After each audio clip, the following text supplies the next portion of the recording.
happened this year. 3 Grand Finals appearances in North America is a very solid accomplishment. And they're going to now be down here 1-0. They have to go 2 straight sets, a reverse sweep by best of 3 standards. And the first overall pick going to be Rosa. I think that's a really interesting one. It makes sense on this map. I feel like we just haven't seen it as frequently.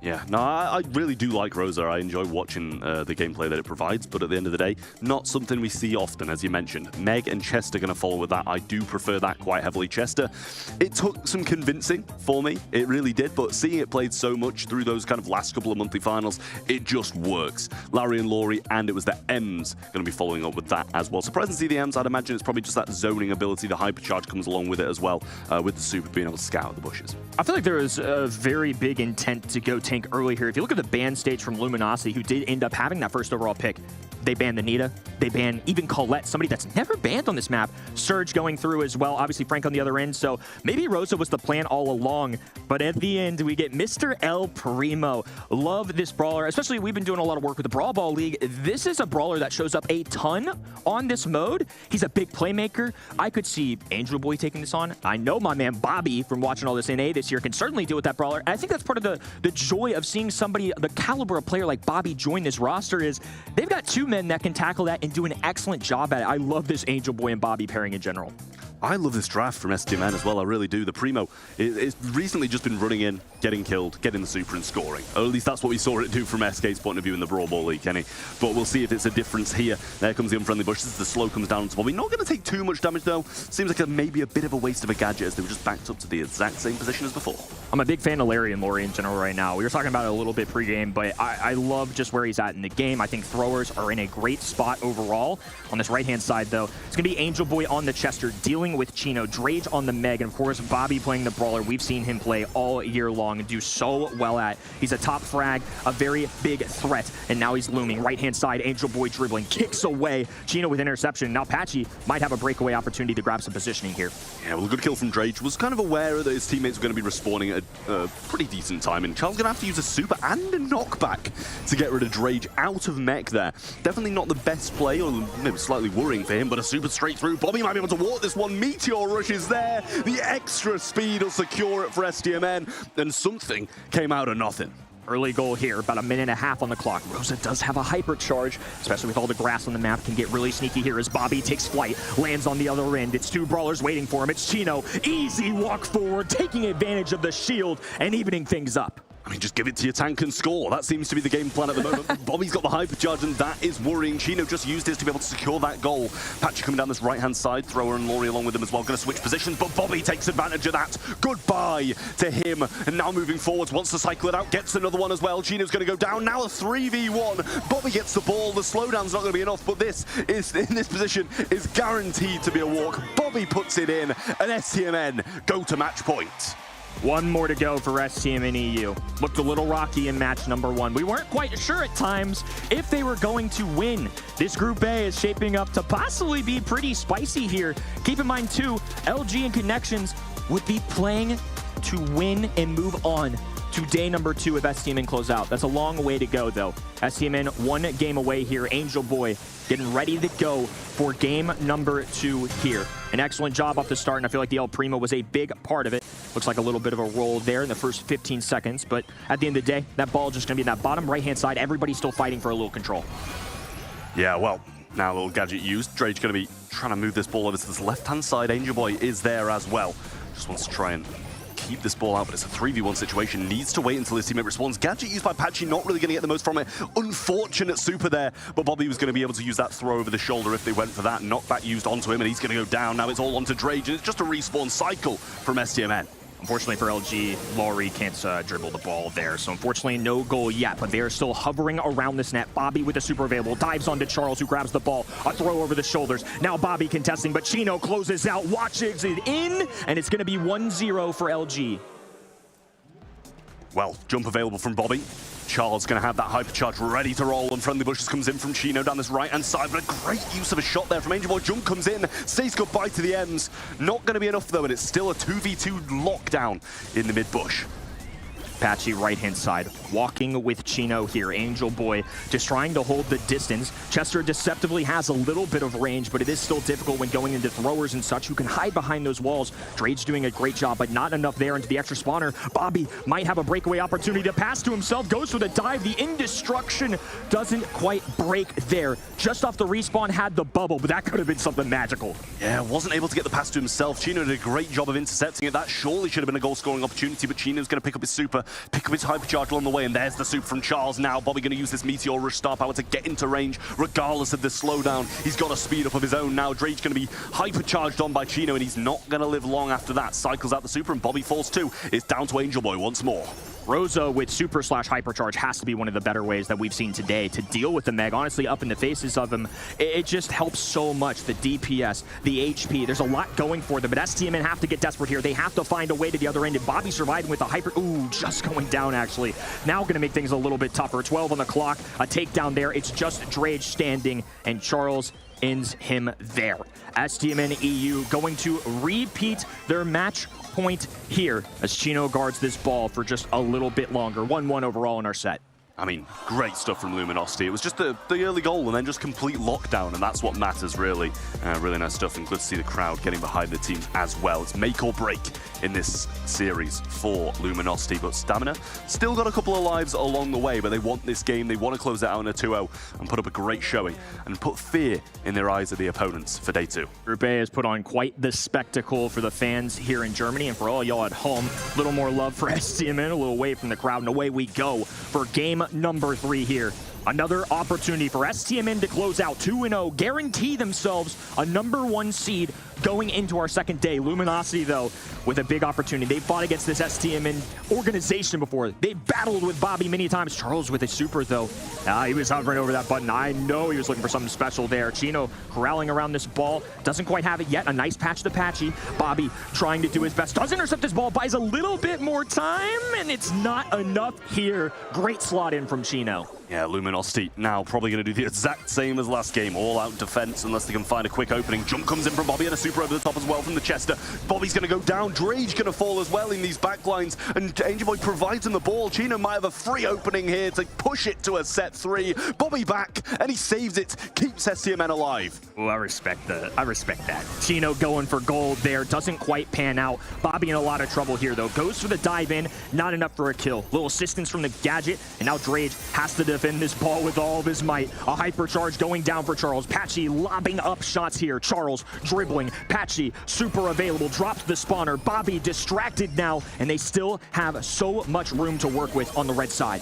Yeah, Rose around left. There's the pass to the mid, but the swing from Drade stops him in his tracks. Ain't Bobby still in the goal defending. Hypercharge going. Not going to get his super just yet, but they're not even defending him. He's just gone. He's running. Free goal for Bobby. And now it's 1 for them to take it. What a break for STMN EU. LG are going to be shaking their heads at that one. You can't afford a mistake like that. Not in the postseason. Not when tournament lives are on the line. Chino, Charles battling. Bobby diving in, goes down early. A big pickup there. Angel Boy just has to drop this ball for now. It's going to be left to Angel Boy and Drade to play some defense, and Chino with a hypercharge and super ready to go is going to be very troublesome. Stun. I mean, you couldn't have asked for a better super at that time. Larry and Laurie the only one defending. Angel Boy can't avoid the shots, but Bobby's in the back lines coming through. The ball might find an opening, but all the slows in the world are there, and Luminosity stay alive with 10 seconds. More than alive. Now with 10 seconds to go and the walls possibly closing down, they have positioning. They've entered enemy territory here, and in overtime, El Primo's going to have a difficult task here. He's grabbed the ball, though. Breakaway for Bobby. Lobs him over the shoulders and knew he didn't have a chance. A good heads-up play, and now an opportunity for LG. Yeah, ball coming forwards, but it's just Angel Boy. He needs a good super here. Not sure what he's got, but it's going to be the super. It's going to be a bomb. Jump forwards from Bobby, and it's switching again. He can't get it in as the slow stops him in his tracks, but he's got another, and he goes in once more. But Drade gives the ball forwards, and he's not alive to get it. Everybody fighting for their lives out here. LG, quite literally. Patchy has the availability to lob up shots from a safe distance. Charles, though, needs room to work with. Chino has to be up in the faces. He's popping a hypercharge just out of desperation, punching his way through Drade. Drade escapes. Now Angel Boy getting closer to this ball. Bobby in the back of the net. A big tackle there. Steamrolls his way up the map, and STMN EU close out. What a series. It might have ended in a 2-0 and STMN take the 2-0 in the group as well. But how close those two sets were, it could have gone either way. Unbelievable performance here. I know it was a 2-0, but I feel like LG certainly showed that they were capable of battling. But this makes this Connections Luminosity match so important. STMN have clinched a day number 2, but now LG and Connections fight for one more spot. Unreal scenes. That was crazy to me. I mean, the amount of defensiveness there from Luminosity in that Brawl set, and despite it all, STMN still power through the goals they needed. I mean, that just had it all. And the turnaround in Hot Zone as well. I mean, the way that they brought that back, I mean, STMN EU were playing out of their minds. I mean, I loved the drafts, I think, from both sides here. We saw the power of Larry and Laurie, especially when they're not contested by another thrower.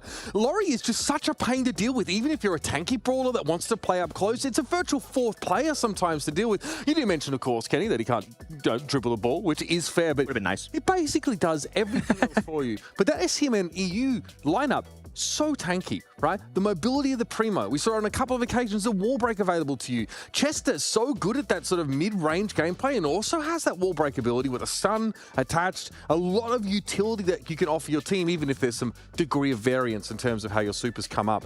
A very, very strong mid-range, in-your-face kind of comp. And I think Meg and Chester together, really nasty to deal with in a pitched battle. Chester as well is very underrated. I mean, a lot of the pros obviously being very vocal about how strong Chester is, but even so, I mean, I was just very surprised to not see Shelly as a counter. I mean, yeah, Patchy and Chino, I mean, Charles as well in that matchup, had some amazing slows. So, I mean... For a thrower, that is absurd DPS, man. 178 is unbelievable for any brawler in the game. I would have expected that out of Clancy, not out of that lad. It is a slow comp. Chester is a little on the slow side, right? So we saw Angel Boy even eating a lot of damage, but crucially, 478 DPS means near constant Laurie uptime. And the fact that STMN EU can fight through the pressure of a virtual extra brawler who hits pretty bloody hard, that to me is really, really impressive. I think Dre does a great job, right? You have to be a real anchor player in that Meg. You need to be hard to shift.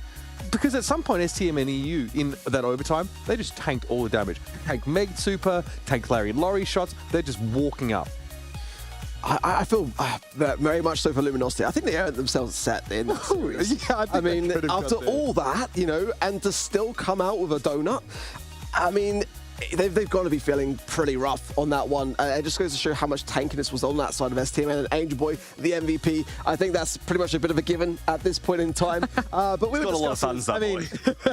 Ever since MMA left his team, he gets all the MVP votes now. You know what I mean? No questions asked. But I've got to highlight Bobby picking up the tank role here, looking phenomenal on that. He has to be decisive. A lot of those Primo engages as well. He knows he's probably going to get eliminated. Can he get his? Can he get that one elimination or more and actually turn that into a favorable tempo play for his team? It's a tough job, and sometimes you could just look like a feeder when you're doing it. Yeah, I mean, there was that great moment where literally if they defended him, they conceded. If they didn't defend him, they conceded. And it's like, you hit him once and he gets his super, but if you don't hit him at all, he's going to score anyway. So it's kind of just like a lose-lose situation, and he just positioned himself brilliantly.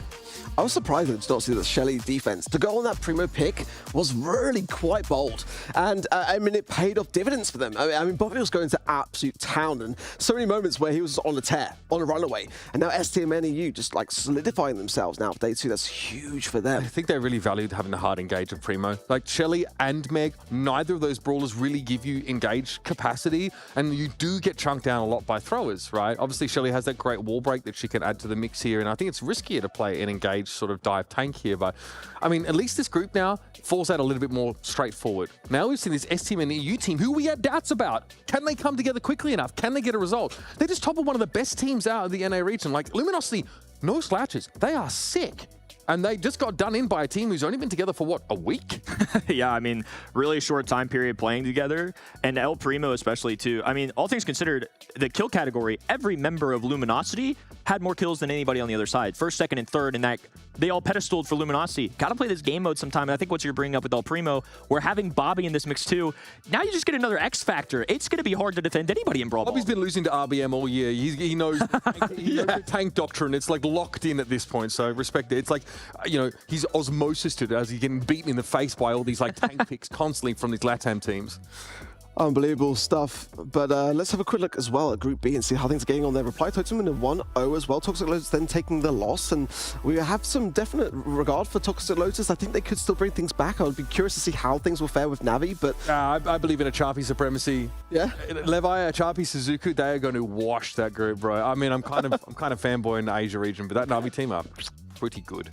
Time will tell. Well, fireworks, nothing less than fireworks in Group A. We still have one more match to cover to be able to secure the group down. Do not go anywhere. We will be right back after a very short break.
The Snapdragon Pro Series is brought to you by Snapdragon Elite Gaming, Monster Energy, and DHL.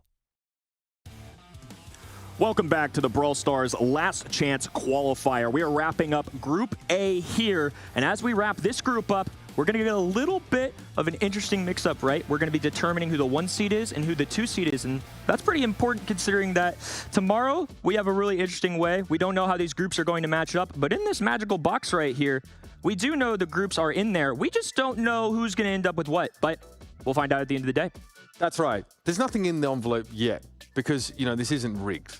But there will be, and that's when we'll be obviously determining what our golden ticket matches look like, which is kind of the big deal. So SDM and EU, they've got through the first day, right? That's the warm-up. They still need to win that all-important single best of 5 to make it to Worlds, and that is a big leap from where we are now. Golden ticket worth much more than the $15,000 if you make it to day 2. Obviously, you get that Worlds money, but more importantly, you get to make it past that day 2 bracket to the World stage. And your year's not over. That's the most important part. I mean, the fact that we have this level of competition in a group that we thought wasn't going to be that interesting, Connections putting up a fight, STMN EU clawing their way to a 2-0 victory, but I would say that LG team put up quite a fight.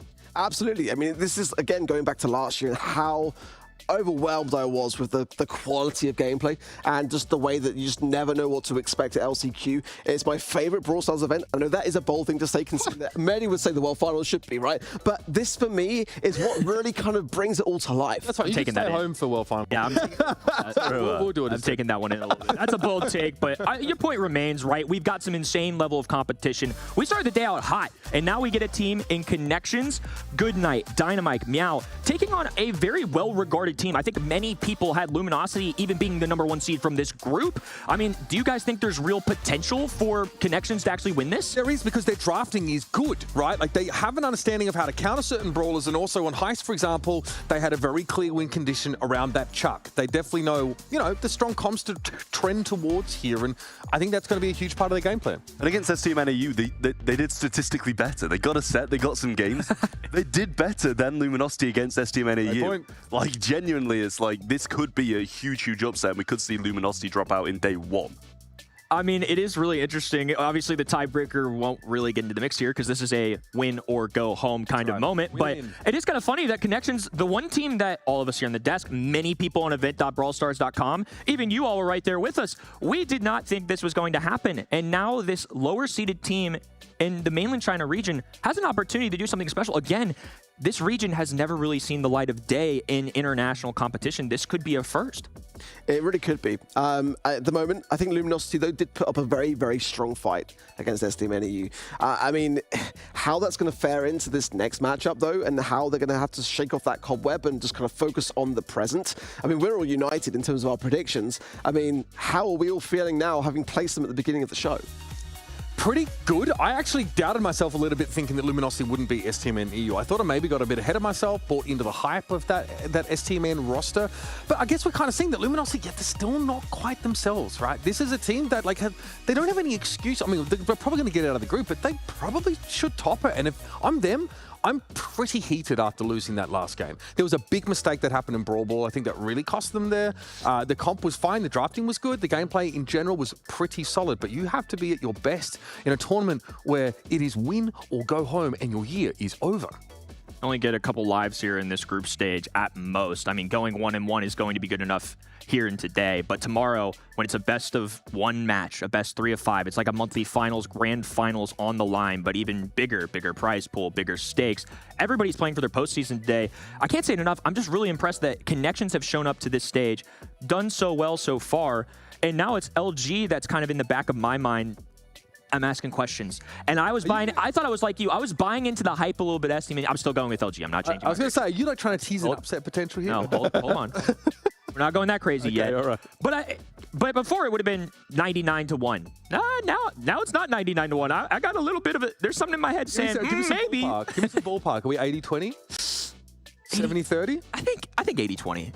I still feel like it should be LG, right? It's only 1 match. Give me a 60. Wow. Give me a 60-40. All right, prediction master. I'm gonna tease that upset because honestly, I'm kind of considering it. Oh, I'm kind of considering it. Changing the prediction master's choice. Luminosity, they did so well. They lost 2-0.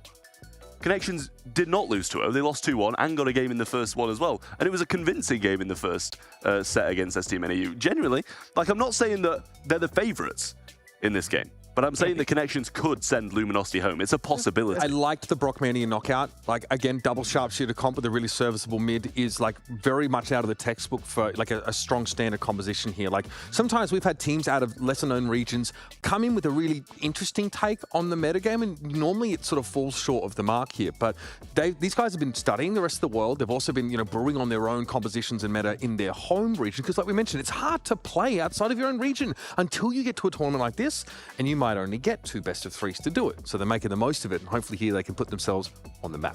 I think a lot of the times mainland China is kind of painted as a team that's sneaky, right? That the rest of the world can't scout them out, but they've got years of footage from these guys. They've been watching a long time, whether they've been at these events or not. They have lots of broadcasted monthly finals to go off of these fellas. And I feel like they did a pretty good scouting report on STMN EU in the first go-around. Which is hard to do with a new team. And especially considering that, like you said, Bobby's joining in the mix. We don't necessarily know what they're going to do. I feel like it kind of ended up being a collab of the ideas that Bobby brings to the table, what Angel Boy is capable of doing, and Drage kind of being the anchor. I think that was a word you used earlier, of just being set in stone and being consistent. I don't know. I'm not quite as sold as Trav on the 60-40. I don't know how you're feeling about it, Ark, but I think 80-20 feels about right in my brain. That's enough of a chance to make me doubt a little bit. For me, just to set the precedent, I mean, this would be, if Connections do this, the first time that Mainland China have ever won LAN.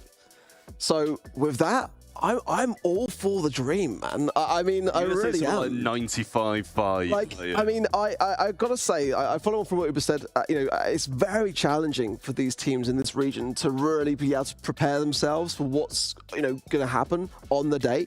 I think that, like, realistically speaking, when they get to the actual event, is the only time that they can really confirm other players and kind of get those scrims going.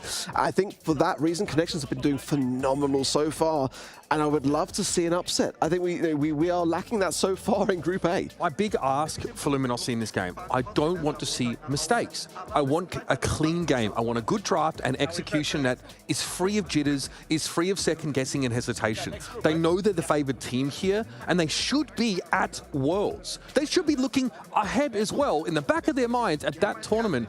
Here they need to really focus up and respect Connections, but I want to see them play cleanly in general over the course of the series. You can feel it in the stage presence too. A little smile coming out of Patchy there. They're feeling good. Got to be rested and refreshed. You don't get a lot of time to do that. We're going to break it all down here for our final match of Group A. We're going to send you all over with Uber and Trav to cover this one.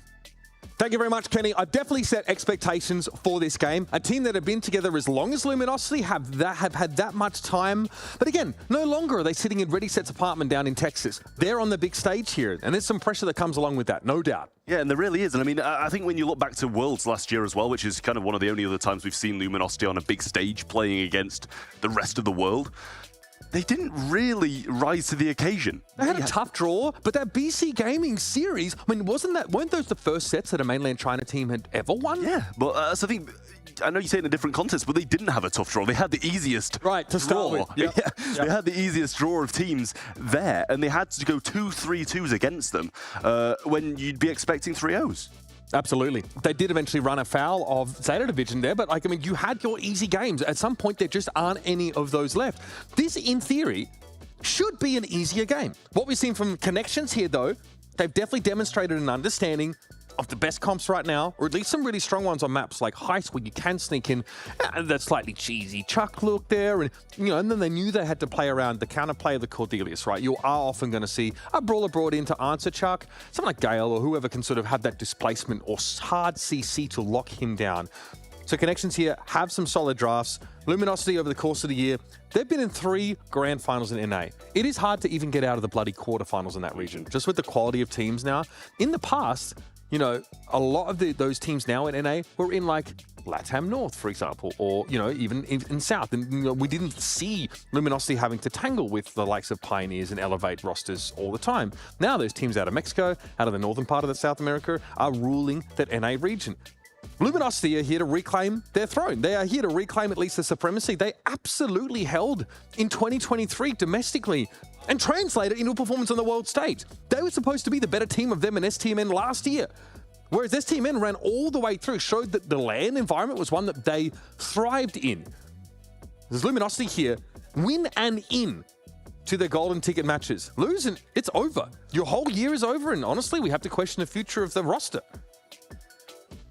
Yeah, I will say, it seems like that's something that I feel in my eyes should have been questioned after Worlds last year. They didn't, they got to Worlds, they did incredibly well through North America.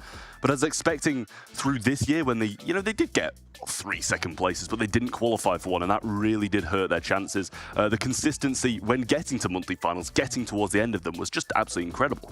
And that's something that you can't just kind of glaze over and be like, oh, they didn't play too well in LAN. They are incredibly good mechanical players.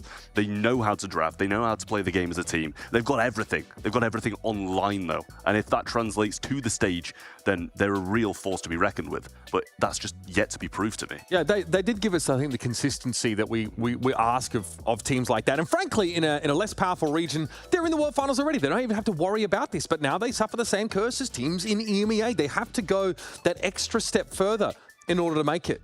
And we're going to be jumping into this game in just a moment. Luminosity is Patchy, Charles, and Chino. Team originally named Dog Walkers at the start of 2023. Surprising as a free agent roster, catching the eye of Luminosity, getting picked up by them and qualifying for Worlds in 2023, where they put on a show. They definitely struggled a little bit with that LAN environment, but I've talked about it a little bit on the desk, on the couches so far. There's no excuses for those jitters anymore. This team have been together for long enough, and they're looking at each other going, guys, we've been here before. Like, we really should be feeling in our element right now. It is a loud crowd over at Gamescom, always kind of pops off a little bit. There's always an element of excitement there. But take your time, chew gum, kick butt, and get yourself through this important match. I mean, the thing for me is I just really hoping they're not overconfident. I mean, I don't think you can be after that loss that they just took. You really can't be overconfident. But coming against a team like Connections, looking into today, who will they have scrimmed more for? Will they have scrimmed more for STMNEU's maps, or will they have scrimmed more for these ones? I think they probably wanted to come out the group first, and I think they expected to come out the group first, and they'll have been scrimming way harder for those STMN maps and for the STMNEU roster. So have they prepared as much for the Connections game? No, not at all. Probably. Exactly. They might not have even scrimmed these maps whatsoever. And so many of these mainland China teams come in with subs and different looking rosters. They have maybe visa issues or something like that. So even if you can get tape on the limited amount of games that they have played on stream, that might not even be relevant if the lineup is completely different. That's where Connections have the advantage. It is a tale as old as time. It's a dead horse we beat a lot, that underdog story, right? There's a lot of tape available of Luminosity. They played in, almost every monthly final except one, which they conspicuously were absent from.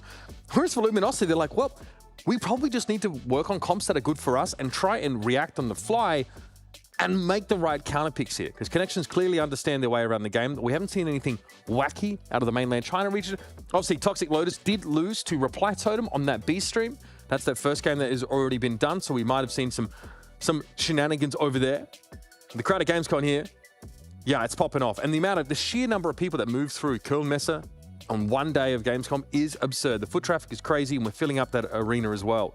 The vibes are good, and hopefully Luminosity can harness that. They can leverage that to their advantage, because, again, this is an environment they should be now familiar with. Yeah, you'd hope they would be. I will say as well, though, this Chinese roster coming in as number 2, and obviously their counterparts have just been defeated by Reply Totem as well, who seem to be better. And honestly, I look at it and I think Luminosity, Reply Totem probably of similar caliber. Yes. Very similar rosters in that sense. They've got a couple of those people who've just been together for such a long time, an incredibly mechanically skilled player as well. And we playing Brawl, fam? It's like, add me. Homie's like, yo, I'm loading the game. Wait. What's it? Is that your club? Are we joining your club, brother? Nice. All right, Trophy Road. Show me that Trophy Road. Okay. It's not looking great. It's probably looking pretty similar to my trophy. I'm trying to count I won't insult too many kids in the crowd, because my Trophy Road is not looking too good either. Yeah, better get to work there on and a few more of those rewards. Okay, our first map of this series. It will be Gem Grab for our first set, and it's an iconic one at that. Double swoosh coming up first here, and keep an eye on the right side lane, because that is the weak side for both teams. And the ball they pick to take there is going to be crucial. Rosa straight out of the gates here. Unfriendly bush is crucial on the map with so much coverage. Yeah, I mean, that hyper charge, as shown in the previous one, the previous game that they just played against STMNEU, so good. Primo's going to be brought in to counter that as well, and this is what you were saying. Connections know what they're doing. They're not stupid. They know the draft. They might not be playing in these competitions with other regions, but they know what they're doing when it comes to this. So far, really tanky composition, right? They are absolutely valuing, having durable brawlers here that can really hold their own and be hard to shift. So well worth keeping an eye on that. Buster here, a very common one. It's also one that Connections have leaned on pretty heavily. Buster can, it's surprising just how much Buster can shut down with Montage. It's not just like normal shots. We've seen it be able to shut down Frank shots. Peep as well. It really is a great all-purpose ability. And then slow-mo replay to actually give yourself the ability to pull someone in, like a mini sort of magic hand. Really important on maps, especially like Knockout, where you get to a point where finding that player advantage is absolutely massive for you here. So draft being done, I think we're learning how to use our little communication packs here. And mention that, we are all standing up. Most of these guys are playing a lot of the game sat down. It is a bit of a different vibe. Something that they definitely have to get used to. Yeah, I mean, I think the first couple of picks maybe weren't the picks that we're going to be seeing. I did see, as you mentioned, that little buster in there. Very, very solid. When you're able to just kind of stand around your teammates so freely as you are in it, as you're able to do in double swoosh, that's the name of the game. Stand by your teammates. Hope you don't get gene pull or kind of those game-changing supers towards you. You can just stand with your teammates with that buster, get the slow-mo replay, as you mentioned, and just throw up those shields and reclaim the lane whenever you want.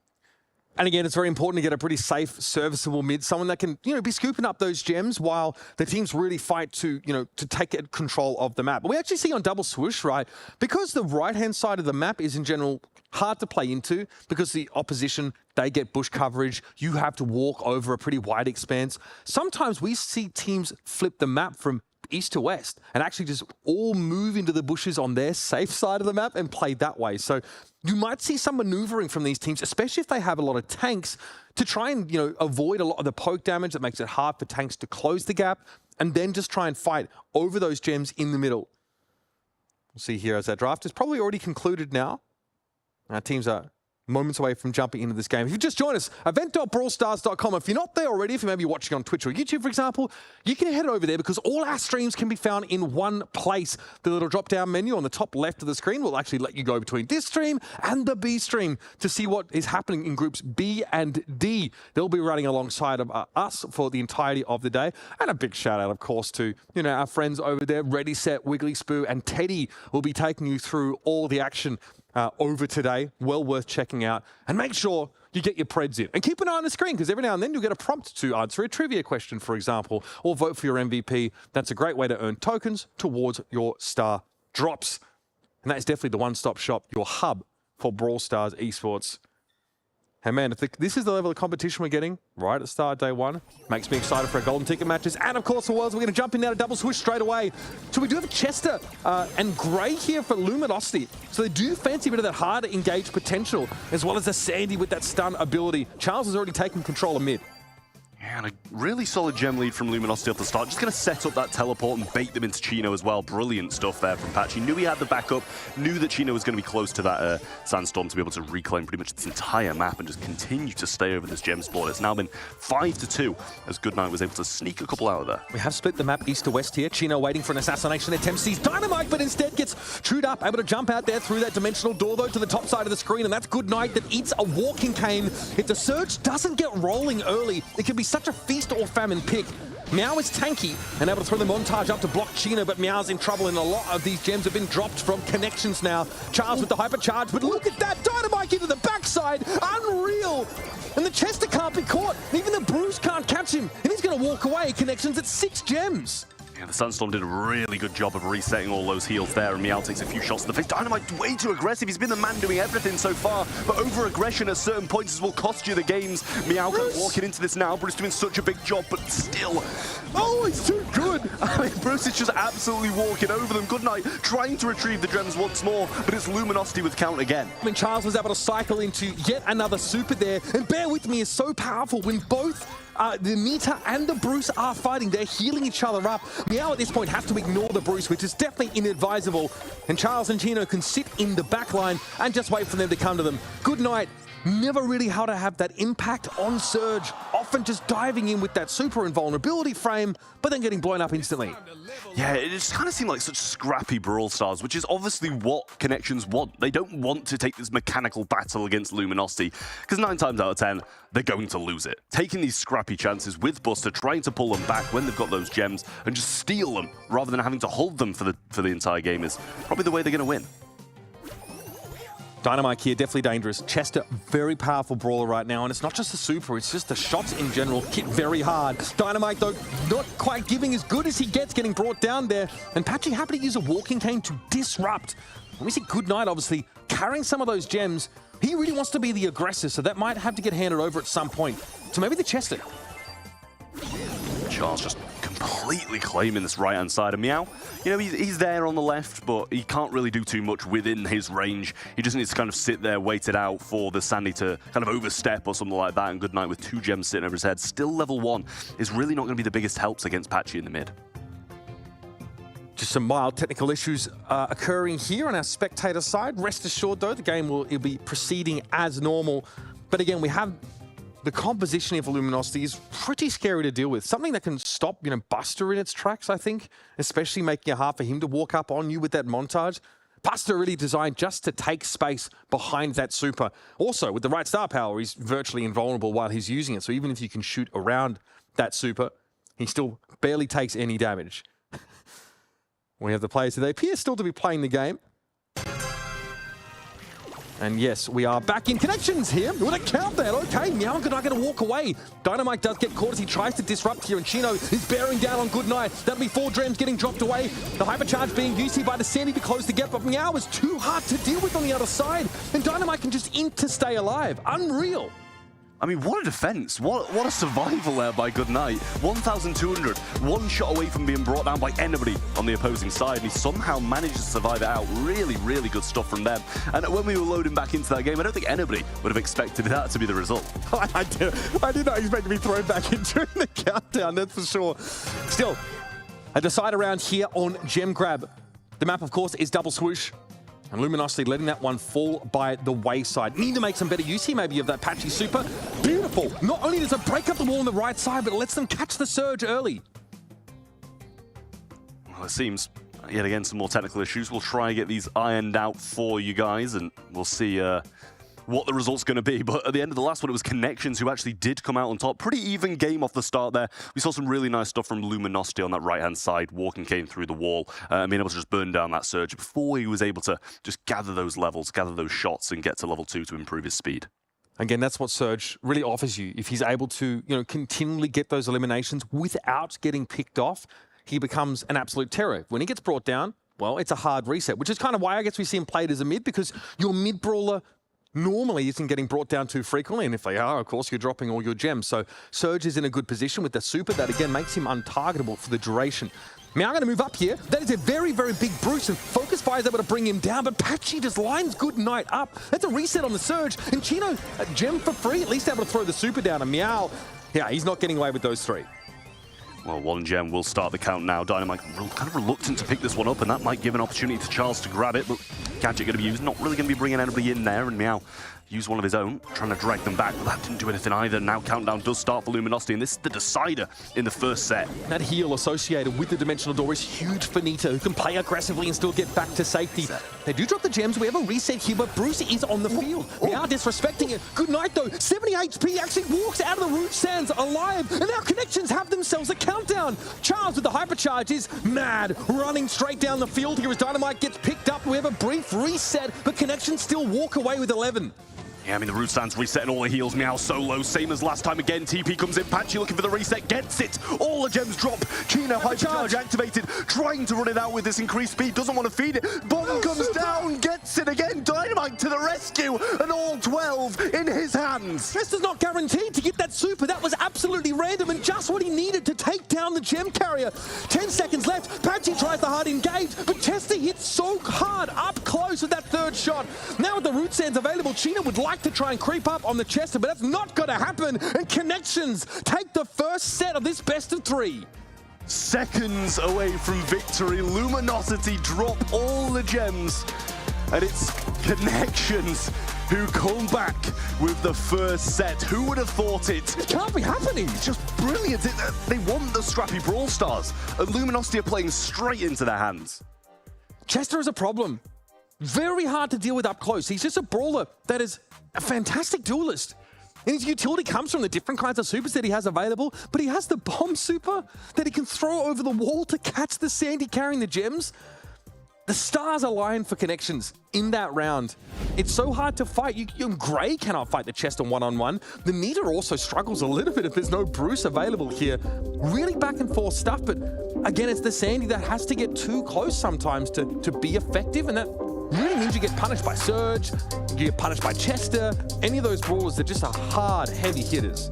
I mean, that game in my eyes was decided by a 50-50 just pure luck of that Chester super. Stun or bomb, you get the kill. Heal or slow, and you do not get anywhere near him, and he runs back to the spawn and takes the set. Stun is a projectile that gets spot by walls, right? Yeah. Oh, you mean the Sandy was behind a wall? It has to be the bomb there. I mean, a 1 in 4 then. Let's go with that. A 1 in 4 of a chance. Actually, no, maybe it wasn't behind the wall. Was there a wall? No, I don't think so. I think it was. Yeah. I think technically, yes. The stun would have been harder to hit. Sure. But I think it's still a 50-50 there, as I don't think you can really juke backwards there. And look how much it means to these Chinese players trying to get their first win on the global stage. No one comes into games like this or into this group expecting Connections to get out. There's no pressure on them. That's the beauty of it. And again, we have a really good comp. Not these comps that you're seeing here, not these stats either, because it's not from this particular match. But Connections walk in with a really durable setup. They also, they have good answers. The drafting for Luminosity is fine, right? It's solid. Nita is hotly contested almost always. Sandy on a map like this, being able to deploy a Sandstorm through the middle means that those gems can be picked up a lot more safely. Connections like the Surge is a bit of a risk sometimes to bring into drafts like this. But as a safe mid, it's a decent option. You hold onto your super for when you get pressured and you can get away. It has a little bit of a jump component to it. Connections going to be feeling good. And Luminosity staring down the barrel of a relatively unknown roster threatening to send them home. I mean, this is the thing. Luminosity, to me, were the better team in that. They had the better plays. They had the better moments. They had a lot of countdowns that got interrupted. And I think that was their downfall. Maybe possibly retreating too early, being overconfident in that spawn. And it was just really worrying for them. I love they this had the good plays. I love this shot because it is literally Connections stood behind Luminosity, breathing down their necks on the LED wall. You know what I mean? Like, overshadowed by these previously unknown Goliaths, or at least that's what they've shown themselves to be. But again, it's a best of 3 series, everybody. There's still plenty of game left. It's so good. Oh, man. Going across the stage here. Now, Connections have got to be feeling pretty good. Wow, it's all them on the stage. Double Connections? Man. Okay, it's clearly meant to be. They've got plot armor, folks. Oh, buddy. Gamescom's always a heck of a time. My goodness. And this, of course, is our last match of Group A. We'll be jumping over to Group C after this. I can't believe we're almost halfway through. We've already seen some insanely close games, some upset potential. That 80-20, right? That's starting to get a little bit more reasonable now, maybe even more. You were the one that was bigging up the upset potential. I think I said 60-40. I was like, I think you're a hype beast, though. I think maybe a little bit, but at the same time, now I'm starting to feel a bit more right. And I'm liking the feeling. Starting to feel a little bit more right. must be nice. Obviously, all our predictions though were with this Luminosity team, and it's been it's been a pretty frustrating year for this squad. They probably felt like, honestly, any of those monthly finals where they competed in the grand final, if they win any of those, all of a sudden, they're much more likely to, have a shot at Worlds here. No one's going to catch, KCP at this point. But, Elevate were definitely susceptible to being knocked down into LCQ, but they had such a clean finish to the year. And I'd be all smiles right now too. No pressure, upper set, heading into Shooting Star. We're looking very closely at the drafts here for Luminosity because they need to be squeaky clean. Everything needs to be perfect for Luminosity to win this one. Bans come in, and it's Gene first pick. I don't mind it. It wouldn't usually be my first. Obviously, I will say the Vengeful Spirit's very helpful here to just be able to snipe pretty much all 3 members of the opposing team from across the map and not really have to do much aiming either. But Angelo, Mandy, and the 8-bit are going to be banned out by Connections. Tick, Nanny, and Bell are going to be banned out by Luminosity. The one thing you've got to bear in mind, though, is that the Hypercharge for Gene is not always necessarily considered a straight buff. Because Magic Hand can sometimes, the purpose of that ability is to isolate a single brawler, but sometimes you can catch multiple brawlers with those branching arms, and you don't always want that. Sometimes the fight can actually turn against you, so that's something you need to keep an eye on here. Gene has to be judicious with that ability. Picking out the Meg here, obviously, Meg doesn't do well at long-range lanes, but, as the round starts to close, and if you can get on an aggressive footing, she's very annoying. You can't get her out of your face. And she has that second life when she gets ejected from the mech, which means that it's even harder to get her stars off of her.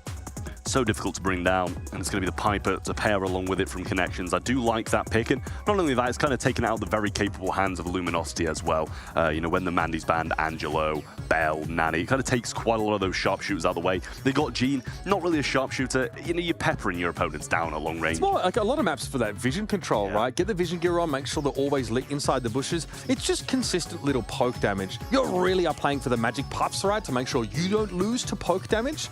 But against a Piper, you might just die before that healing can kick in. You have to respect the sniper here from Connections. I mean, Luminosity going heavily into this kind of like hit or miss. This is such a classic, and this is like yeah. the Gene Max core, very, very standard here. We've seen it like rounded out with like Bell's banned here, but we've seen her in the past obviously used, like you can mix another sharpshooter in here.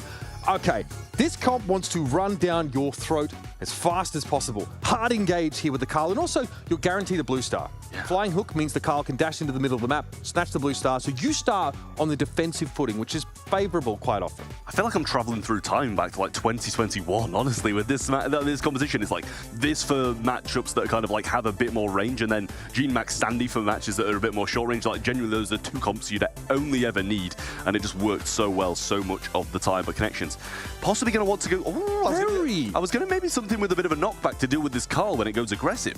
Sometimes we see the Larry and Laurie here. You know, picked up in this place, but we're going to talk about Barry. One of the newer brawlers in the game, and just obsessively banned out when they first came in. Obviously, being able to have that heal element is huge against dealing with some of the poke that Luminosity will have. Also, like, answering the all-in potential with that super, that's pretty big. You have a knockback in the gadget that has an additional heal component for Barry, so you can stave off the all-in. You have Poppin as well, super from Piper to get out of trouble. I like this draft from Connections. I actually really do as well. Like, I never thought I'd be saying like, not that I dislike the Luminosity comp, right? It's perfection to a certain degree. Not sure it's really perfection on this map specifically, and I love this Berry last pick. The amount of supers you're able to chain is just ridiculous, and also helping out Meg as well on the right-hand side, healing, obviously going to be a huge part to keeping that Meg alive. It's so powerful because the healing fields stay. So you can just throw an ice cream over to a side lane, let your side laner stand in it, heal up from it, and also offensively, it's such good zone control because look how long these ice creams stay on the map. That is damage that would be taken if you step up into them. Good attempt there from Meow, who wants to put some pressure down on Patchy on that side lane. Needs to get a little bit closer, and you are seeing the Piper get poked down by the annoying Gene. Well, it is Luminosity ready to lunge now. They do have this max speed, but I think they're quite content being back in the spawn at the moment until they hit this back wall and have nowhere to run. Now the pull's there, but it's going to be missed. The jump, not sure it's really necessary, but he doesn't mind it. It's opening up the map. Patchy's going to get traded out. That's going to bring it to 3-3. Blue Star still with Luminosity, but Chino so low, just narrowly survives. Luminosity have to take some map control back, though, because if they just get into a corner, this Piper is going to work them down. Chino is nowhere they can really stand right now because of that Piper pressure in general. Dynamite keep pushed up. Look at how we are corralling Luminosity in the corner of the map. They've got to make a play here. Magic Hand catches the Meg. Not the target you're looking for. They eat a super swing as well. So much damage, but eventually they bring the Meg down. It'll be Meow responding. Chino gets picked up, but Dynamite can't get behind the wall in time. And it's a 2-star lead for Luminosity inside the last 30 seconds. Yeah, and Hypercharge to deflate this push, but it can also just bring to your demise as well if you play it wrong, as you mentioned at the start. Now Hypercharge max speed. Now the pull comes in, but no connections. And Goodnight still there to fight. The Meg, though, trying to survive it down, but Berry is there as well, dropping so much damage. Super to the right-hand side, has to run away, can't get the kills, and how many they should have got here, and nobody's dropped. 4 stars still looming there above it. Oh, not able to get it in time, and another one drops. Luminosity hold on, but Connections with all-out control the entire game. And that is seriously risky brawl there for Luminosity Gaming. When they give that map up, the Piper can do whatever she wants. They also end up hooking in the Meg, the one target you don't want to bring in, because the Meg has an AoE arc ability on her super inside that mech form. Fortunately, there was no ability to follow up on the Meg for Connections because it was just the Meg behind a wall and the Berry couldn't get the damage down, but that was close. Luminosity had to use all of their defensive abilities to avoid giving stars away there. I mean, they played that defense so well, but they're switching. Connections just, they had so many moments where they could have secured kills in certain scenarios, but it just never played through that way. I don't know, the Connections do have a chance of winning these next 2 games. Great connections here as well. No pun intended from Meow on the left-hand side towards that Carl, but healed up nicely again now. Meow has a good diagonal to work with, and the blocks that Patchy's hiding behind can be removed by the Piper. At that point, it's just open season. Okay, we're gonna have Let's Go used there by Charles. Patchy hoping to pressure Meow down. Does at least get that super out of the Piper that would otherwise have been used to blow up that terrain that Charles is playing around. That's pretty favorable. Meow! Not sure what happened there. They were just sort of sat still. Goodnight and Dynamite now look on in dismay as one of their teammates ostensibly just lets themselves get killed. A little bit disappointing there from Meow as well, as he's been hitting shots and he continues to do so as he comes back up, but they've lost this control. I mean, LG are just dropping straight back off anyway, but they have the hypercharge now ready to go, and the flying hook with the Carl as well. Going to go straight to this left-hand side, might be able to get this kill as well, but Dynamite going to slot in to come and help out, but it's just not going to be enough as Charles cleans up the right-hand side, and now the mid as well, as Chino gets that killing blow. Devastating for Connection. And even if Chino can't engage, Protective Pirouette means that it's much harder to bring the Carl down with that range advantage that the Piper has. Chino has it available now. Goodnight tries to engage, eventually able to find Charles, but it's traded back. An 8-star lead for Luminosity. They are chilling, diving on in. Dynamite going to be supering away, but still a 4-star lead to LG. But they now need to keep this map control. Meow going to push up, just hypercharge for raw stats being used. Charles able to dodge away. Hook on Goodnight. Again, it's the Meg that they bring in, but they're able to deal with her. Dynamite has to try and super away here. Charles is very, very low and has the blue star, gets caught out, but there's too much of a lead here for Luminosity. They're going to be able to wrap up Bounty pretty comfortably.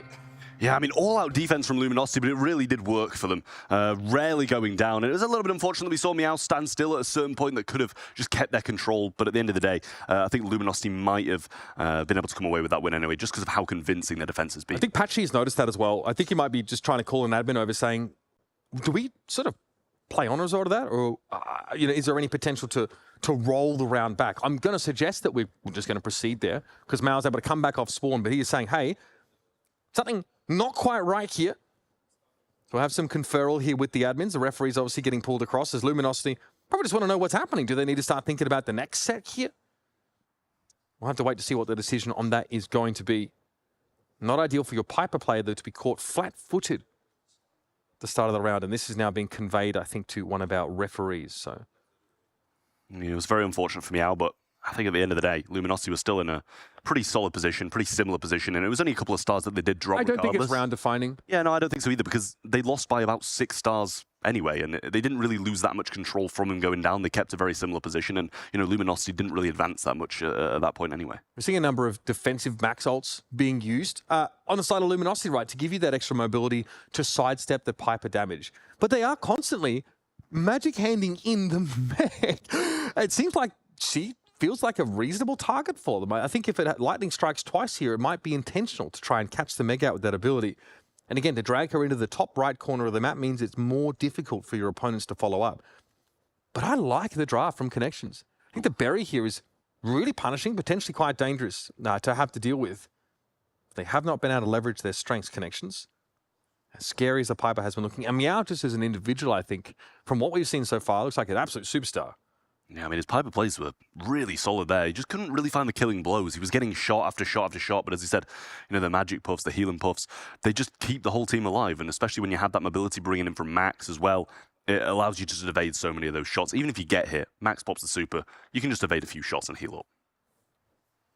Crowd here, it's full.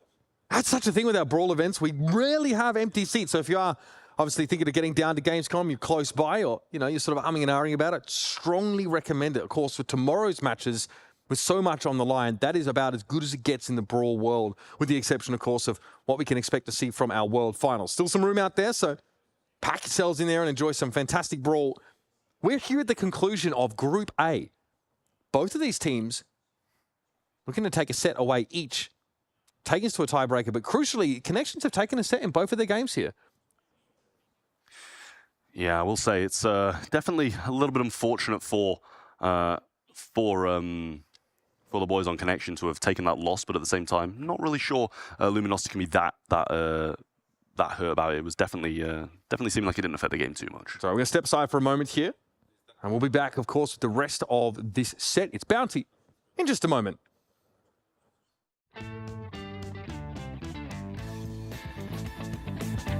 So, in my opinion, the player that is more overrated is OP because he thinks he plays max good, but actually maybe he's better than him. Patchy is very overrated because he just plays no skill aim brawlers. Pekka. Actually, Story in my team, he's like so popular in China. Yeah. I think Tribe peaked very early. They won the first monthly final, but they went in decline, but I'm glad they made a change, bringing in someone like Fade, so I think they're going to do really good at the event. That's like so mean. I think maybe Tribe, they have been struggling with their drafts recently, I think. Okay, so I feel like Berlin City in Europe was a really good team with Mewtwo, Salty and Tomzy, but they have not been performing as they did in the first and second month. I think I can confidently beat Maru in a 1v1 because I don't think he's very good. Drage, because he sucks at the game. Eu acho que qualquer da China. Probably Mebius on his veins, Max and Carl, easily. I've never played like heads up with anyone from the LCQ team, so it's hard to say. I think out of everyone, Patchy definitely talks the most trash, considering he's probably the worst on his team. Bobby definitely talks the most trash. Meow? Yeah. I would say STMN with what happened in the past. Eu não sei ao certo que fala muita merda, mas que gosta bastante de reclamar, o iCaos que reclama dos dispositivos e tal, mas eu acabo às vezes concordando com ele que algumas coisas tem que mudar. My biggest hot take of the tournament is I think Toxic Lotus might upset a team in that group and make it to day 2. I think everyone's been down in China, but after scrimming them, I think everyone's going to be sleeping on some of the teams. I think Team Toxic Lotus might get out of their group. I think Toxic Lotus, they have been screaming with international teams that, and their scream win rate is good. So, and I think they are underrated because China region lacks exposure to the global because we have a separate server. I think everyone's been sleeping on LG due to the scrims and stuff, but I think they're going to be very good on stage. They're very confident players, like they're my close friends, I know their personalities, and I think they're going to do really good. Even though we're playing them, I hope they do really good. I think all the China teams deserve more recognition in general. I did just say Lotus, I think they're definitely the best one, but the others are improving. I think they've improved a lot over the years, and they definitely deserve some credit. Yeah, straight from the players' mouths. Pretty consistent, I think, with what we're seeing so far in Group A, right? A lot of these mainland China teams are being slept on. The drafts look good. The mechanics look excellent. Coordination also has been on point for Connections, and they are in another series where they've taken a set. And a lot of back and forth trash talk as well between Drage and Patchy there. I love it. Clearly, probably exchanged some words after the game a little bit earlier on, and I'm sure all friendly. But oh, yeah. Still mates at the end of the day, right? To be fair, I mean, Drage has toned the trash talk down a bit himself here. Again, but he's often taken the opportunity to big up some other teams and thinks that LG are a team with great quality, but they are at risk of being put to the sword in this kind of game by Connections of all teams. Dropping that first, I mean, yeah, that first set for me was really definitive. They look a lot better here on Bounty, but we're still waiting to see what happened on that last round of Shooting Star. We can jump back in a few moments, but for now, I think it's well worth discussing this Connection squad and continuing to try and give that exposure that so many players think that the Chinese mainland teams lack. I mean, it does seem like they're performing really well. If you just came in from an outside perspective, not really watching much Brawl Stars Esports, you'd watch these games and think they'd been playing on the international stage with these teams really frequently, because they put up a great performance against STMN EU, took a set, and now they've even taken a set against Luminosity, and they threatened to actually knock them out of the tournament completely, which would be just a huge upset. Now, we opened the show today thinking this group would be pretty cut and dry, that Group A would simply be sending Luminosity and STMN EU onto golden ticket matches and be bidding farewell to Connections. But again, this is a series in which they are actually threatening to send Luminosity home. And after that first set, we thought, hang on, what is going on with LG? They are struggling. And again, we need to see more from them. I said at the start of the game, I want to see clean execution on top of good drafts. And so far, not too shabby. But event.brawlstars.com is where you can give us your opinion. What do you think? Who's going to win these matches? And what are your predictions for the teams that will be advancing to the World Finals? You can make them over on that platform, as well as check out the B stream, because of course that is where Group B is being played out. That's the team, that group rather, that features Toxic Lotus, a team that a lot of players are saying, I think we'll get out of that group. Yeah, I mean, sadly, we have already seen them lose against Reply Totems. They are starting off their group 0 and 1, unsure whether they're playing now, whether they're playing the game afterwards, as they kind of like decide whether or not they're going to be completely out. But that team has some really recognizable players from the Chinese region, the most recognizable players from the Chinese region, I will say as well. And it was the team who we expected to bring upsets. But honestly, this number 2 seed from China, Connections have well, because we're watching this group and not the Group B, have been the one to really put on a show. And we're not even talking about VN Esports yet, right? previously known as Heist, who we maybe thought would be a higher seed coming in here. They sort of lose in that qualifier game to this very Connections roster here and end up taking that 3rd seed. But, you know, that region really putting their best foot forward. Remember, as a region, mainland China don't have a guaranteed world final spot. They need to qualify through LCQ or not at all. So we have 3 of their teams here, and they really only have, you know, limited opportunities to establish themselves and get themselves a golden ticket. In the past, we've had mainland China be able to sort of send a team automatically to Worlds. We've had that in the past. Now they have to work that much harder to get there and take an extra step to prove themselves, frankly, to the rest of the world and show us what they're capable of. Look, I think over the course of this series, you know, we've seen very standard comps here, especially in this second set. The Gene Max core with a Carl from LG. They've been doing this all year, by the way. This is very, very common. And it's a very robust composition, right? It kind of gives you a little bit of everything. You have utility in terms of speed. You have hard engage in the Carl. You have pick potential of the Magic Hand. But we saw what happens when they start to give up their map control and the Piper starts to sort of, you know, get a little bit closer. There's not really anywhere to hide, especially if Piper's able to open up the map a little bit earlier with her super. I mean, that's the thing. When they had that, oh, maybe we're getting... are we getting a replay? Yeah, we're jumping into... Yeah, we might be running that round back, though. Oh, no, the Luminosity still have taken the first round. So it looks like we're proceeding as per normal here. But once again, it's map control given up. Good night, though. Eats the Magic Hand. And just the raw damage that you can throw in the direction of that Meg as she gets hooked in. Pretty devastating. Even though she can be hard to kill, Luminosity have done that quite easily there. And we even see the... Just like, I'm sorry. I'm too old for this. All right, so we're going to be jumping back in just a second there, but even the Vengeful Spirits used by Gene just to make sure the follow-up would be hard to achieve there for Connections. Yeah, I mean, it was definitely a little bit unfortunate that we're kind of having these issues, but honestly, I wouldn't mind it. And we've seen these kind of teams do it before, but a huge lead as we get back in then for Luminosity, 7-0 with only about 25 seconds remaining. So we're going to have to see a big move at the end of this game from Connections. We've got the Hypercharge Gene on the left-hand side, the Carl with the Flying Hook and Protective Pyro ready to go, and this is a tough spot for Connections to drag it back. Dynamite Super's forward there. At least gives a good healing field to Good Night, allows them to step up a little bit. Patchy holds onto the Magic Hand, though. That was the super out from Meow. They're under pressure, and they can't get away from Chino. Connections there, just in terms of ability sequencing, seem to have dropped the ball. Good Night there knew that their goose was cooked, and Luminosity are going to take away the set. A very convincing bounty showing from the North American team. Yeah, I mean, Connections got the replay that they wanted, but still, the result remains. Luminosity do come out on top once again and actually bring it to a set of 1, or a scoreline of 1-1, I should say, now through those sets. And it is a best of 3, just to remind you guys at home. So this next set will decide it all, whether Connections go to day 2 or if Luminosity will be that team. Again, we saw bits and pieces from that round, right? We do miss, of course, you know, the 7 gem lead being generated, but it does look like once Luminosity are able to find that first pick, they're really good at snowballing the game. If it's a pick with the Gene Hand, they can speed up, take another fight, use that Carl to hard engage, and that's what's so scary about that comp we saw. If you give this Luminosity team an opening, they will be able to run roughshod over you. And we saw their Meow uses a super, feels like they're under pressure, but their Patchy still has Gene Hand available at that point.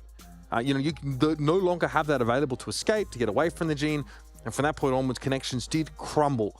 And now, they're on the precipice of being potentially sent home. I mean, both these teams are heading into this last set, but the momentum absolutely is with Luminosity.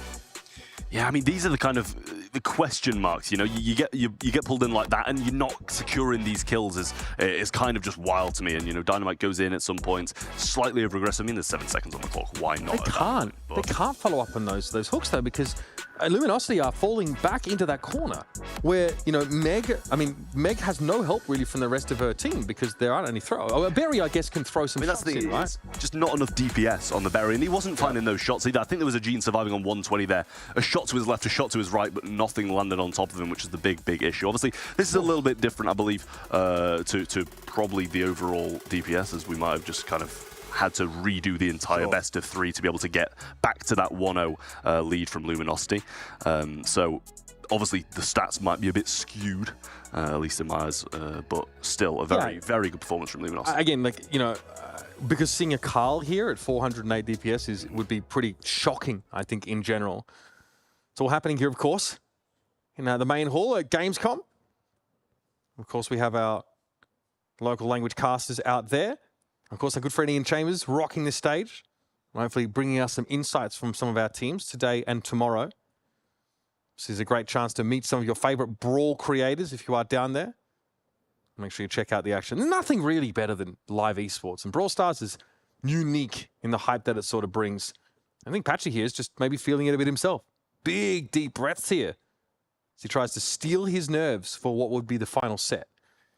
Yeah, I mean, he really does need to keep himself calm because this is make or break for both of these teams. They either say goodbye to all hopes at World Finals right now and their year ends in August. No team really wants that. March through August? That's not a lot of Brawl. They're going to be waiting quite a while to get back into the Brawl Stars Championship action if they do drop out now. So both of these teams are going to want to get this set on the board and get the win. Yeah, Luminosity, like, look, I'm hyped about the September spectacle, don't get me wrong, but, you know, it doesn't really factor in towards Worlds. It's obviously going to be a fun exhibition tournament coming up in September where we'll be showcasing the 5v5 game mode with some fun modifiers. So that's something well and truly worth keeping your eyes peeled for. A bit of a bonus for you Brawl Stars fans out there. Give us a little bit of action in between LCQ and Worlds. And I mean, I'm excited about Worlds. We don't know much about it yet, right? It's been kept under wraps, exactly how that's going to look. So stay tuned for announcements regarding that. Maybe we even find out about it this weekend, but you didn't hear that from me. Folks, Hot Zone coming up next. It'll be parallel plays for our final set of this series. Yeah, heading into Hot Zone for the side, then the Kit, the Frank, and the Lily all going to be banned out by connections, and who can blame them for it? Larry and Laurie, Meg, and Gale banned out on that Luminosity side, and I'm pretty glad that we're not seeing the Lily, not seeing the Frank, because they're kind of just the Brawl. Oh my God! I'm quite glad that I'm seeing that. Because it's just very powerful. And I mean, we saw Drage play it against Luminosity and just wipe the floor with them when he eventually got going.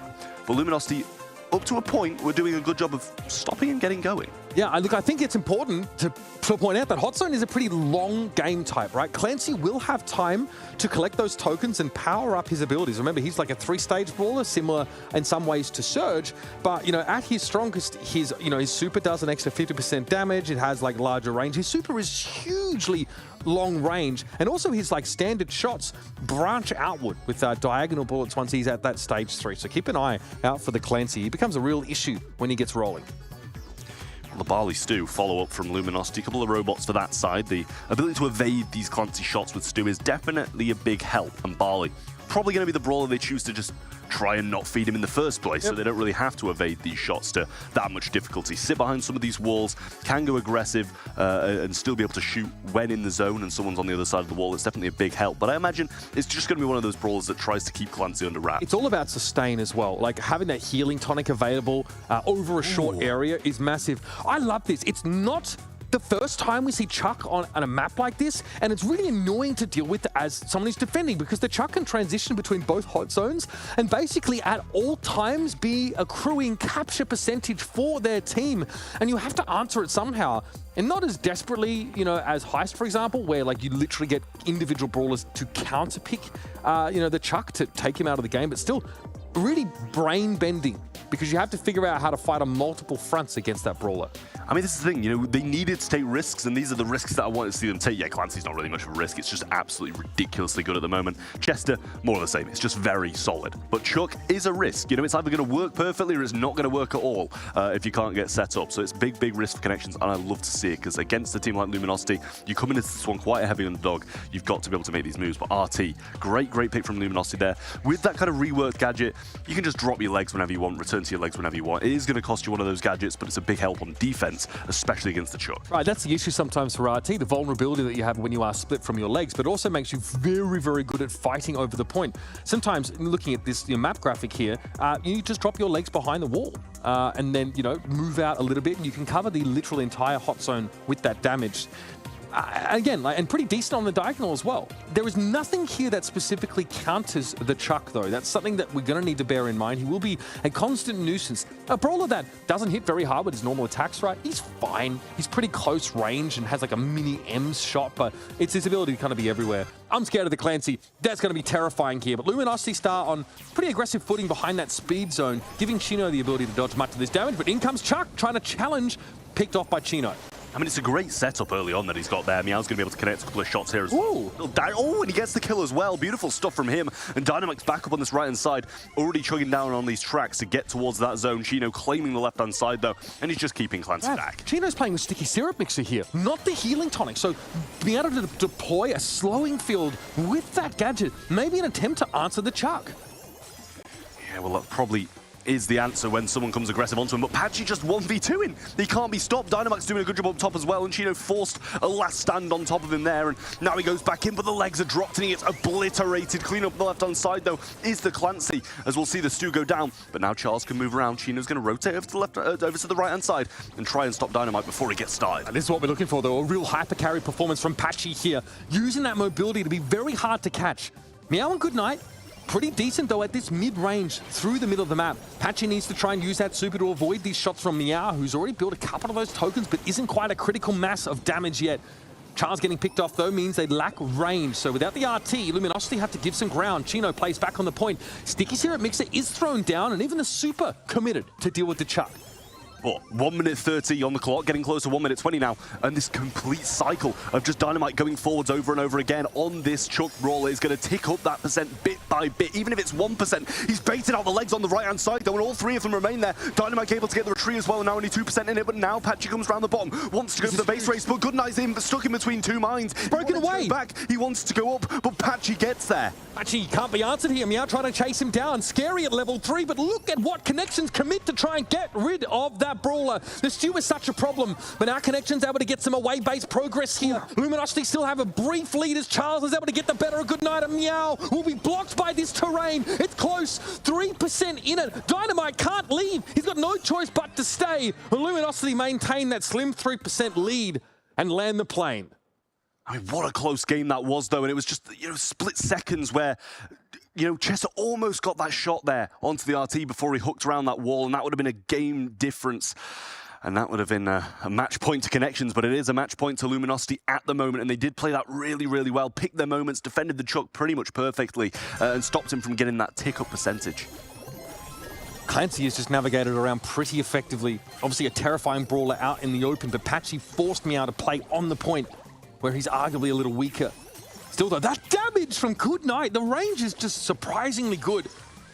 We'll get poked down a fair bit by Chino, who's been quietly doing a lot of work himself over the course of this set.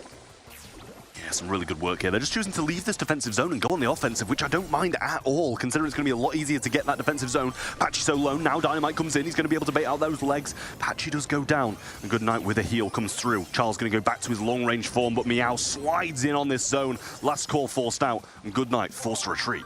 Luminosity, though, definitely under some degree of pressure. They've been sat on their home base for so long. Connections have spent so long in the middle of the map trap, they've not been getting their home base captured. So LG have a massive lead and already have fully capped theirs. Now they can focus their attention on the away zone. Yeah, I mean, it's tough. If you're going to leave your home zone, you've got to be able to get the offensive one in turn. And Charles just trying to get some shots through, being able to mark up Meow really nicely here. But now he goes. He's on the offensive, but Stu going to be there to try and defend him out. Uses that super once again. Can't get out for some reason there. And Goodnight coming around with a pinch. Nice stuff there. Charles falling low and Meow sliding on and ticking up this offensive percentage. And now all they have to do is get the defensive, and they're going to be in the lead. Straight away, Meow is ready, though, for Patchy to come off spawn with that speed zone and look to be aggressive. And there's the Clancy looking utterly dominant. Meow says, while I heal up, I'm going to get some percentage of my own. And Connections have made up the deficit that was generated at the start of the round. I mean, this is huge, because now all they have to do is just get the defensive and hold it. But Patchy's just going to go. He's managed to make the same break as last time, and no one's defended him once again. But now they're slotting onto that offensive zone. Meow trying to defend out Charles here. He does it nicely. Dynamite up top. We see both of them coming back and trying to defend Patchy. But yet again, he's winning 1v2s. You can't deal with the Stu in this position. You don't have any thrower pressure whatsoever. You need to get Patchy out in the open, but he's denying the sightlines away from Connections. Again, behind the barrels he gets. Charles drops the legs here, and Patchy survives and takes Meow down yet again. Connections have to do something about the home zone. They can't be aggressive right now. They need to clear Patchy and Charles away, and they refuse to stick. They're like a bad smell. They're not going anywhere. And Patchy makes it impossible for Meow to put a scratch on him. It takes everything from Goodnight to deal with him, and they're 6% away from making day 2 Luminosity. They've cleaned up, and Dynamite's on the offensive. Lockdown of the left-hand side. It's Clancy. They can't get past. They're just going for the defense. Dynamite's going to try and hold this one out. It's going to be an all-out battle of the right-hand zone. Last call comes in. Dynamite trying to hold strong. Super's back to the left-hand side. Clancy joining them in the mix now as well, and it's all-out battle for the win.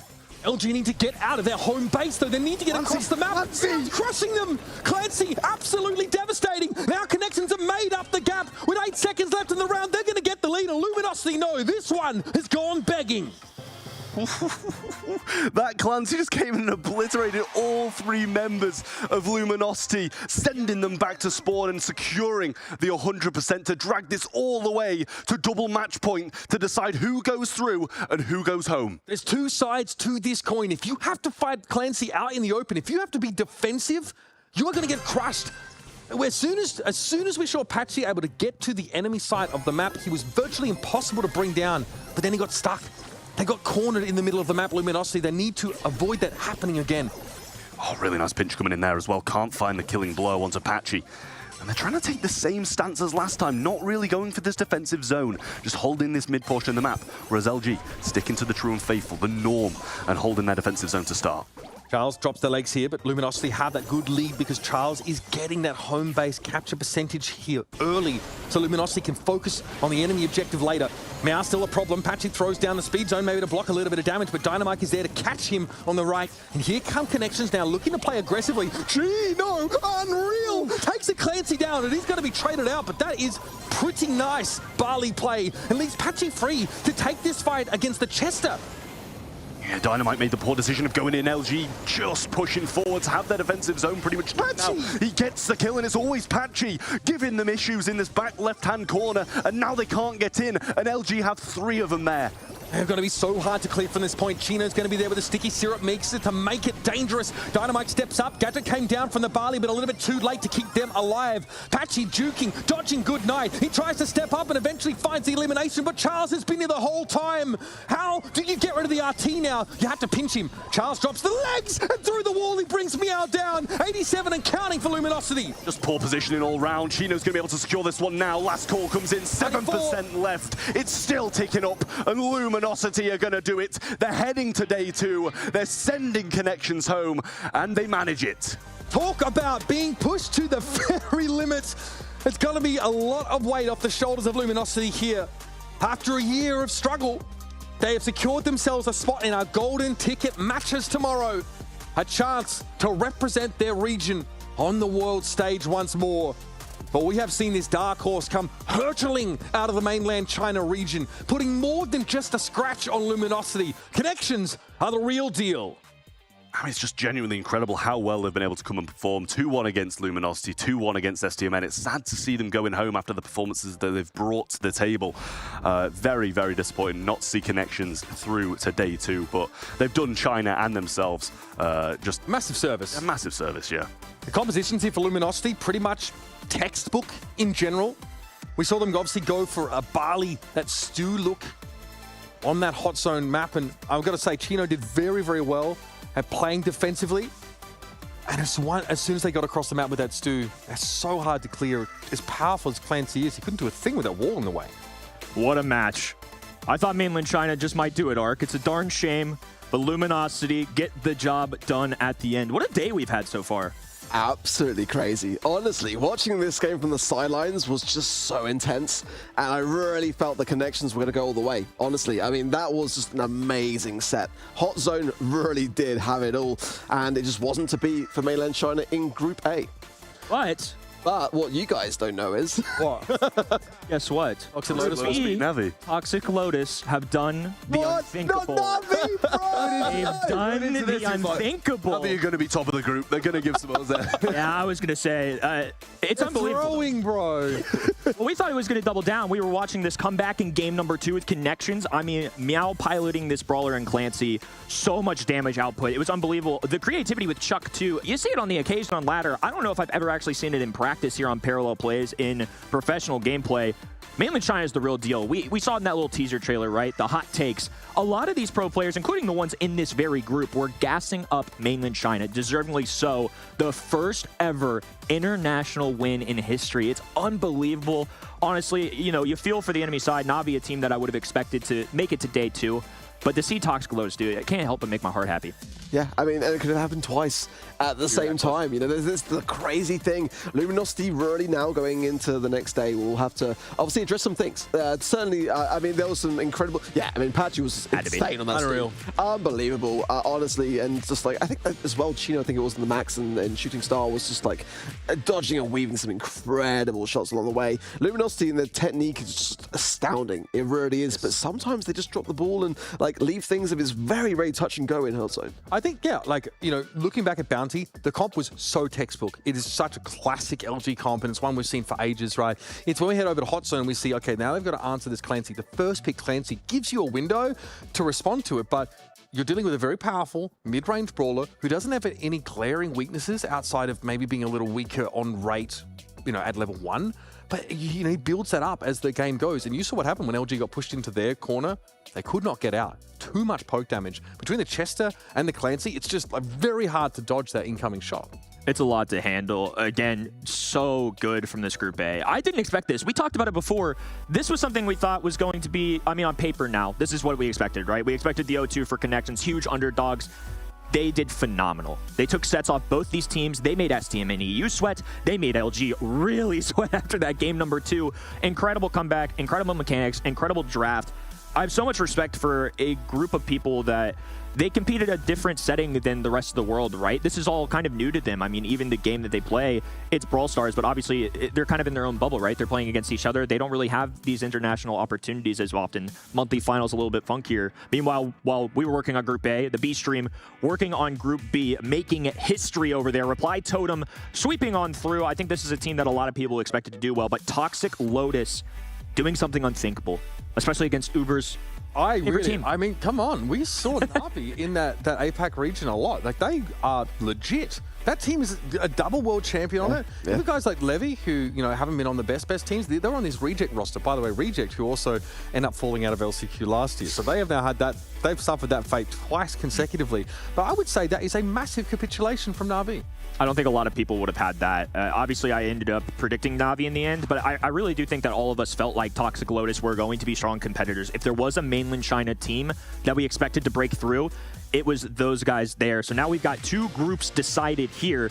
And at the end of the day, we're going to have to find out how all of the dust settles, who's ending up playing who in terms of the seeding. But at least we know a couple number 1s and 2 seeds. We got a lot to look forward to, though, in this Group C and Group D. One thing I will say as well regarding the mainland China region is that, you know, we sort of like expected maybe that Toxic Lotus could go all the way, but we didn't expect, you know, Connections to perform as well as they did. We really did not. I mean, they really excelled today. Yeah, looking at the board too. Pretty good job, fellas. Good thing they didn't show our Group B predictions. Glad we got to do A. So don't worry about Group B. Well, relevant as far as I'm concerned. Lucky for you, we'll just skip over it. Hopefully, we can do the same thing in Group C. But Prediction Master, you're showing up for the playoffs too. Good for you, buddy. I mean, when do I not show up? When do I not show up? That's the question. when it comes to predicting, I gotta say, that's my game. You guys really got on the STMNEU bandwagon early. Good on you guys. I just went with a gut call. I don't know. There's something about him. Yeah, I mean, talented players. I think like LG, honestly. As good as Connections are, LG disappointed me. You know, where's the flair? Where's the star power from this team? I mean, they are heavy hitters. Right now, they've shown us like good fundamentals, right? But you need more than that to compete on the world stage. You have to be special. And right now, they've been solid, which is fine. But just scraping a win over Connections, who, as good as they look, doesn't fill me with confidence about their golden ticket matches. Obviously, we don't know who they're facing off against tomorrow, but we know it's not going to be an easy opponent. I mean, we've seen the caliber of teams out there. No easy games. No easy wins. I mean, Connections just showed us that. I think it's going to be tough regardless. I feel like I'm with you a little bit. I feel like when I was picking my STMNEU prediction, I had to kind of talk myself into STMNEU and talk myself out of Luminosity, because on paper, we saw what they did last year, 3-2 against what would become the world champions. They were 1 goal away from changing history as we know it. And this year, at least on the stage so far, hasn't felt quite the same yet. I'm looking forward to seeing them tomorrow to see if they can change my mind, just kind of like you were saying. I mean, I think the expectations for these guys are really high at this point. Yeah, it's amazing what a good night's sleep can do, right? I mean, but I feel like that's really something to be said, and I think that just goes to show that, you know, that was then, this is now. You know, it's a different ballgame currently. And, you know, despite those performances on the world stage at the World Finals, we've got so many rising stars coming forwards, and it's just a different table now to work around. And I think going into day 2 as well, it's going to be really tough, very tough to see what is going to be going down. And when we get to that box later as well, like who's going to be playing who? The level is so much higher now globally. Like, you can't afford to just be the same team you were last year. It's not good enough. Looking at Group A and B, we covered that on both streams. Obviously, Group B also going to be dealing with Group D, while us here in the studio are going to be handling Group C. I feel like for me, Group C maybe doesn't have the flashiest names here, right? We've got Eclipse Esports, BC Gaming, Team Queso coming up. No superstars, I would say, in terms of team compositions in their respective regions. I feel like all of these teams, this might be the most evenly matched of all the groups. I feel like all of these teams have something to prove. Yeah, like I think Team Queso is such a young team, really young, like generally speaking. And I think BC Gaming started the year looking really good in the APAC region, and then they had solid performances, but a lot of quarterfinals eliminations here. So we need to see a lot more for them, and they've been very clear. They feel like they're one of the worst teams at this event, and they're not trying to sandbag. They just say that's just the way it is. We need to overcome even our own expectations here. I respect it. That's fine. Eclipse are also, I'm going to be honest with you, they benefit from coming from a big region that has a lot of slots for LCQ. They've got a lot of practice. There are 6 teams from EMEA that get to play in the postseason in one way or another. Eclipse just happen to make the cut. A team that they've gone against many times this year, too, and had pretty competitive matches in Totem, just 2-0-2-0'd. So I think they're liking their odds. You all know better than anybody, the EMEA region, as tough as it gets. It is. EMEA is really, really difficult to get through. And I think, like Uber said, there's a lot of spots in EU. So if you can be consistently through the qualifiers, you're probably making the LCQ, at least that. So it's nice, not easy to get to these, but also at the same time, it's easier. Yep. Well, if Group A and B are anything to show what we have going for us this weekend, it's going to be a very exciting Group C and Group D. Don't go anywhere, folks. We've got much better and more Brawl Stars ahead right after the jump. Everyone, we're going to do like a little bit of a mind journey here. Imagine the following. You're sitting on your couch. You're waiting for a package. You ordered something you wanted for a long time. You're sitting there. You're waiting for the package, and you hear it. You hear a ding-dong. Long have you waited for that sound. You get up. You open the door. You see an angel dressed in red and yellow, and he hands you a package. And this feeling, we want to recreate that feeling on this very day, in this very moment. Now, Big Cargo here has got some helpers from DHL standing by with a very special package here. Now, only one of you here in the audience at Gamescom can get this package, but what Cargo needs to hear is a lot of noise. Am I right, Cargo? Beep boop is what he said. Beep boop. So can we just get this crowd riled up, please? I think we can get some noise. Make some noise if you want the cargo. So the thing is, you have noticed, Cargo is a pretty buff guy. Really buff. He worked out too hard, and basically all his muscles are covering up his ears. So you got to be a lot louder to win that Cargo. Can we go again for Cargo, please? That is way better. Wait. Hold on. Cargo just told me, what's that? You can't hear them. Okay. Louder, please. All right, Cargo. Can we get a DHL in chat, please? DHL Cargo, I think you should point in the area that you think our winner is standing right now. So make some noise one more time. Okay, spinning. He's spinning. Oh! We have one. Okay. The DHL has spoken. We have a winner. Get over here. Right here. Should we give the package across? Look at this. What's your name? Freddy. Freddy gets the package courtesy Freddy of DHL. One more time. Hey, that's nice. He's got a cool handshake. One more time. Make some noise for Cargo and DHL. And that's it from us. Us and Cargo, we're going to go back. We're going to talk some business, and you guys are going to go into a break. See you later. The Snapdragon Pro Series Brawl Stars Championship is brought to you by Snapdragon Elite Gaming, Monster Energy, and DHL.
The Snapdragon Pro Series is brought to you by Snapdragon Elite Gaming, Monster Energy, and DHL.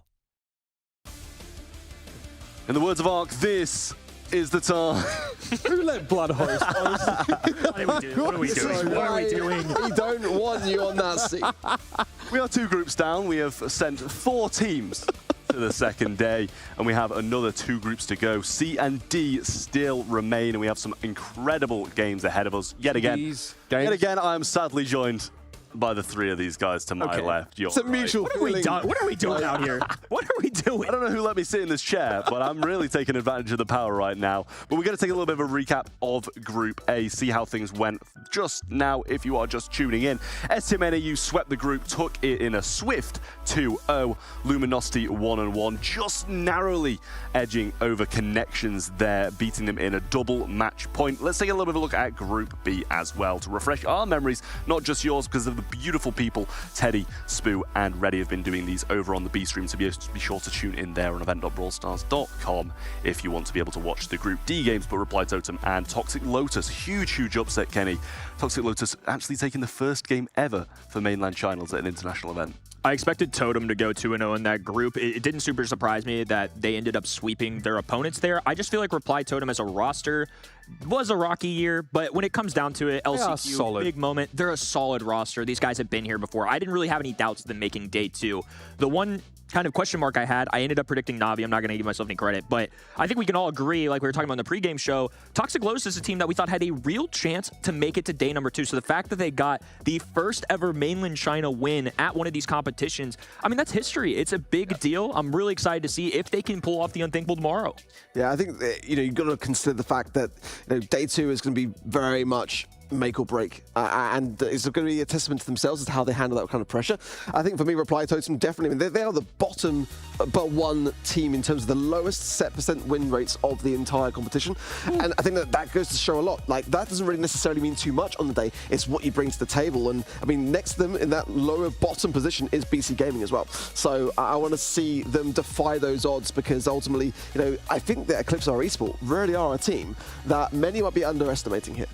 Absolutely. I mean, this is a quality team. I mean, Ope was that sort of young gun on that SK Gaming roster last year, right? BC Gaming started the year, though, as Angelic, and they came as a team that we honestly didn't know a whole lot about. So we had pretty low expectations, and they came out and they ended up in the grand finals of that March monthly finals. And it wasn't even, it was a close series, too. We're like, hang on, this team, I've got some moxie. I would say, though, that as the year progressed, the other teams in the APAC region started to outpace them a little bit, started to see these guys fall a little bit shorter, a little bit earlier on in the competition. But they've always been a part of the monthly finals, and they've always made it through those qualifiers, so they do deserve to be here. It's a step up that needs to be made, though, for this BC Gaming team. It is, and especially against a team like Eclipse are as well, who, we've seen on Twitter, we've seen, in person speaking to the players. Eclipse are a real underdog, and it's weird to call them an underdog. Coming from the EU region, we know these teams are kind of like, we see them month in, month out, but Eclipse are, I have heard and I've seen that they're really doing so well at the moment, and they're a real worry for a lot of these. They won the tournament, right? We had a pre-LCQ tournament put on by Bellis, and it was on Maturino, and they won the whole thing, so we know they've got the quality. Now the stakes are a lot higher, right? Teams are a bit more locked in, but I definitely felt pretty confident predicting them to win this game, and I cast a lot of APAC. We've seen a lot from Angelic. They've got what it takes, and they're individually very skilled, but I mean, EMEA is a different kettle of fish. These guys are, it's a serious region, and we have players that have been on the biggest stages. I'm talking about Mebius was on that VN Esports roster for quite a while, right? Like, there's lots of experience on this team. I was going to say, imagine us 2 years ago, seeing that we were going to be predicting the 6th seed of Europe over any of the East Asia teams at these events. It's just, it'd be crazy to think about. But times, have changed. And Eclipse are, especially after winning that tournament yesterday, are a real worry for a lot of the teams in this competition. Nobody wants to be facing them tomorrow, or they've kind of got to in this group, but it's people are going to be disappointed. Don't forget, Ope had to be called up to be the caller on that SK Gaming roster.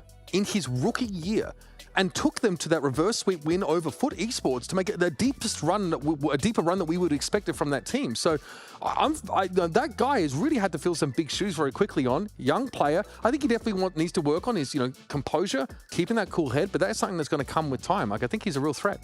Go back to what you were saying as well about how EMEA has kind of fared versus the East Asia region over the years. I think draft really changed everything. Now, that's where we sort of started to see the beginning of a decline in terms of East Asia's dominance over the world. And many as well in interviews have said openly that they really highly regard EMEA as a region. Many of the players that were asked, what region really inspires you? What region do you really want to look up to and potentially even play under? Everyone was saying EMEA really is leading that kind of wave right now. And is that new though? I feel like it's always been the case. South Asia was so dominant though, back in like the 2001 to 2000 2001. Yeah, sorry. You weren't even there. Right, 2021, you are right. I know I'm old, but I'm not that old. But certainly, I think as well, I've got to say a massive shout out to Gugu.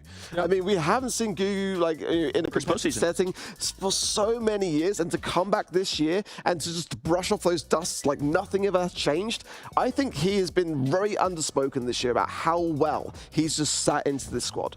The best he's done is his performance this year, second in a monthly finals. He's never won a monthly finals, and now he is showing up for the postseason here in LCQ in a group where I think it's realistic to say that all of these guys are going to be underdogs, whoever they likely face on day 2, right? I think there's not a lot of expectation on this Group C. I think it could be competitive, but I think ECP is a team that's maybe not getting talked about because of name recognition. Some of these players, obviously, people know the story of OPE last year. I mean, it's hard not to know about that SK Gaming thing, but obviously, SK Gaming didn't renew OPE. They, somewhere along the way, let him go, and he kind of started his own thing with a ragtag group, bringing in Gugu, who, like I said, has never won a monthly finals, and now he's in the postseason. SK will drop the bag for the best, right? They brought Joker they did. Into their they life. got it. They did good. And unfortunately for OPE, that does mean that he gets left on the outer, but he was of a good enough quality to be scouted by that SK Gaming roster. And, again, we don't talk about Eclipse that much because EMEA is stacked. There are so many teams that maybe warrant the spotlight a little bit more than them, but now those teams are not here. We're not talking about them, and now we're looking at a really quality roster amongst this field. Should probably get out of this group. During Rostermania, OP was the first person to come out and say, this is my squad going into the 2024 season. And everyone was just like, wow, that was not what we expected. So certain, yeah. And it was the first player to come out and say, this is what I'm doing. And everyone was like quite shocked by that as well, considering like how well SK Gaming did as well. And to go back to his kind of former roots as well, to go back to playing with Gugu. I mean, it was really interesting to see, and I'm really pleased that they've got to this stage of the competition. The question now is, can they make day 2? Yeah, I mean, that's the thing. People are usually kind of waiting around, seeing who's interested in them. As you say, he just went out, picked up his team and ran with it, and it's just worked so well throughout this year, and I think that's a huge thing for them, that friendship and pure passion. And we've seen so many times on their player cams, the amount of passion that comes out of this team, Gugu in particular, screaming into the camera. I think it shows the amount of passion and friendship that these guys have really carries them through the region. Frenchness, the Frenchness. They're extremely French. I mean, if there's French and then there's French. Maybe it's the perfect pickup as well. I mean, he really brings so much aggression to the squad. Yes. And that's going to be a tough for BC Gaming to really... I'll never forget OPE getting up in Foot's face after he beat them in that game. Like, blood was not holding back at all. Oh, no. I mean, I look at this, I think it's worth talking about APAC really briefly here because that region, Na'Vi were the 4th team, right? They were the last, they were at the cutoff by 1 point. 1 point is what they snuck in by. And we're talking about a team who missed 2 entire monthly finals, right? Below them is a team called Coco Loco, obviously were able to win a monthly final of their own, and they picked Crazy Raccoon in order to do so. This angelic team, they've sort of said, in APAC, we have to travel. We go to Hong Kong for the monthly finals to play close to the servers. That's how much it means to them. That's how competitive this region is. And that's what it takes to put yourself at the table with these teams. So this team has invested very heavily, literally, fiscally, to be here. And I think they probably feel the weight of that as well. No, they really need to show up. They do, and I mean, that's the thing. You can't really be much more inside the server than Germany, so it's probably a good field for them to be playing on against this Eclipse roster. No doubt about it. BC Gaming, of course, The organization, of course, likes to come in and snap up a promising young roster when it comes to these big events here, right? Try and, put that brand on the map. And look, I think Angelic is a great team to try and do that with. These guys are, got a lot of potential. We hope that it's a longer arrangement as well, that this sort of carries into next year of the BSC. But it's been a promising start for a team that were relatively unknown coming in to this APAC region at the start of the year. Eclipse have known they've been underdogs in almost every game they've played over in EMEA, or at least in a lot of those sort of top-level games, and they've given as good as they've gotten. Now, though, they might not be considered underdogs here. All of a sudden, they're like, oh, people are actually expecting us to win this game. That's a fair bit of pressure. I mean, it's just, they're very kind of similar teams when you look at them on the surface, though. I mean, like, Eclipse also did not have the best of starts to the year, 2 quarterfinals exits, and then they started to build up that pace and get to the grand finals. They lost to Reply Totem, who, as we've seen today, have just been astounding. I mean, clear sweeps, and that is the really standout team for me. Chaos does not mess around at LAN. Yeah, he really doesn't. So, like, I'm very curious, actually. Like, I think that many might be overlooking BC Gaming, but I mean, even themselves. I mean, as you've rightly said already today, going on record to say that I think we are the worst team here.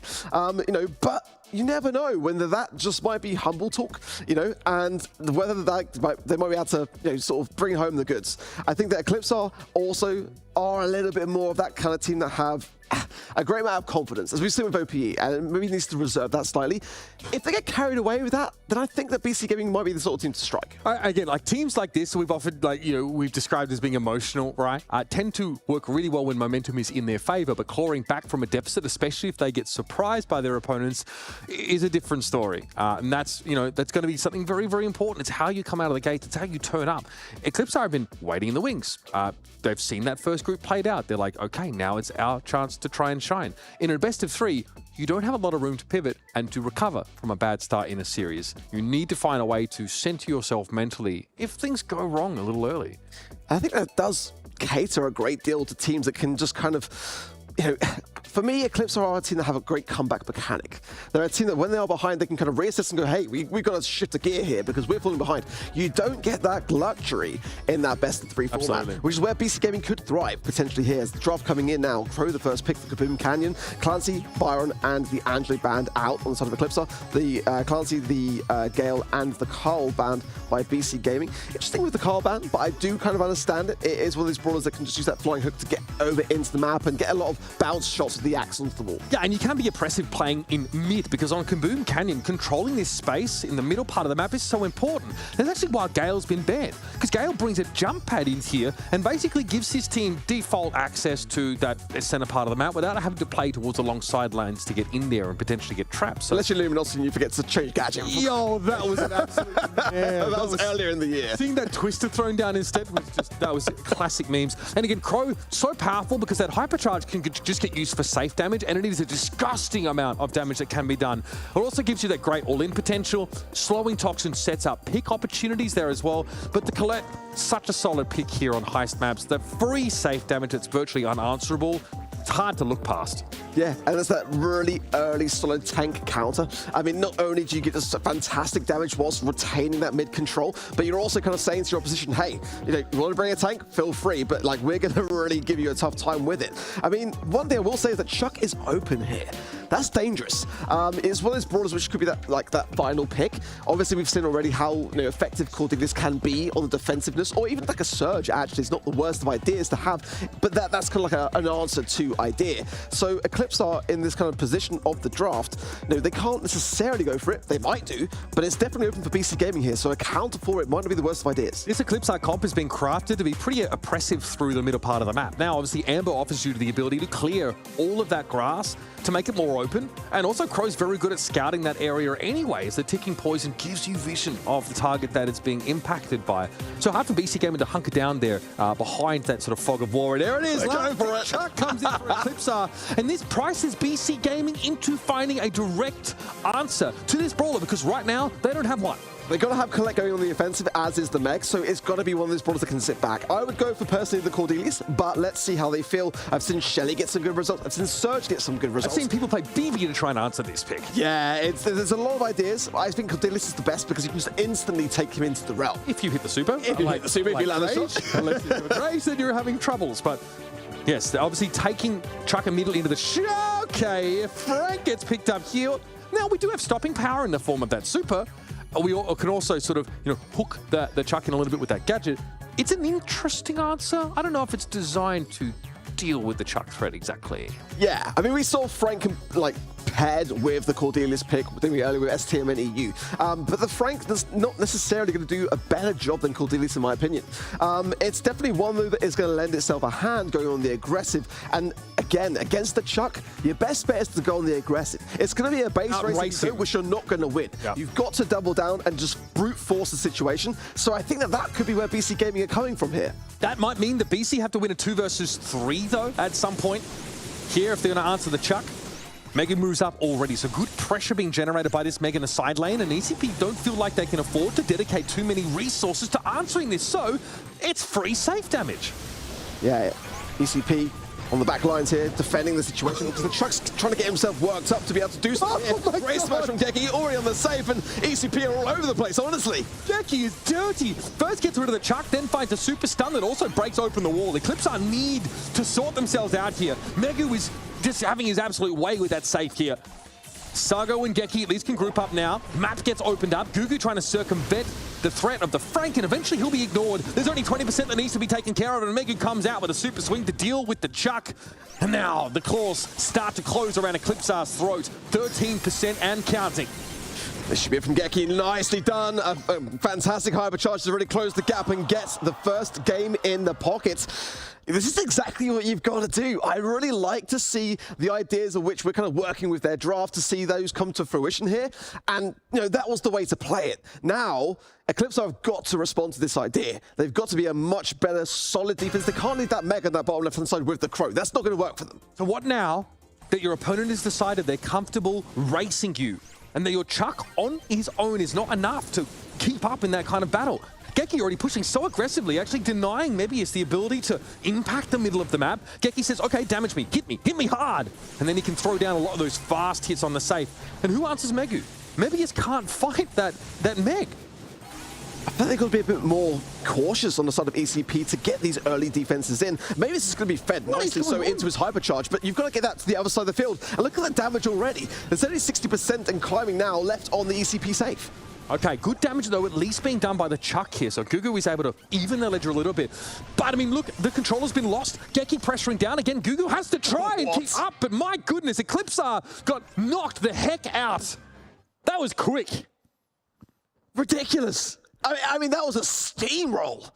ECP at the moment, just absolutely with egg on their face. They've come in so cold to this matchup, and you really can't do that. They had to make an adaptation going into that second game. They didn't. They kind of left the same things open with that Crow pick on the left-hand side. I mean, they swapped the Meg into the Frank, which is effectively the same thing. I mean, you're still going to be forced up against. Mebius can't really do much, and if he gets hypercharged off the back of his interactions, he's got to get to the other side of the field, which requires control. It requires retaking your position, and none of that happened, and as quickly as that's a set. That draft was not good enough from Eclipse. How do you answer? It's one thing to try and answer a Meg, but you have to now answer Meg and Frank with Crow and Amber and a Chuck who most of the time isn't playing defensively, can't afford to play defensively.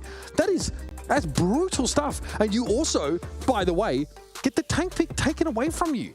The Colette is already snatched up at the start of the draft. That should have been a clear telegraph that BC Gaming are trying to load tanks up with their picks 2 and 3. And this tells me that BC Gaming are so on point when it comes to their drafts. Because, Chuck, when you see his face occur when it's not banned, it's not an instant win.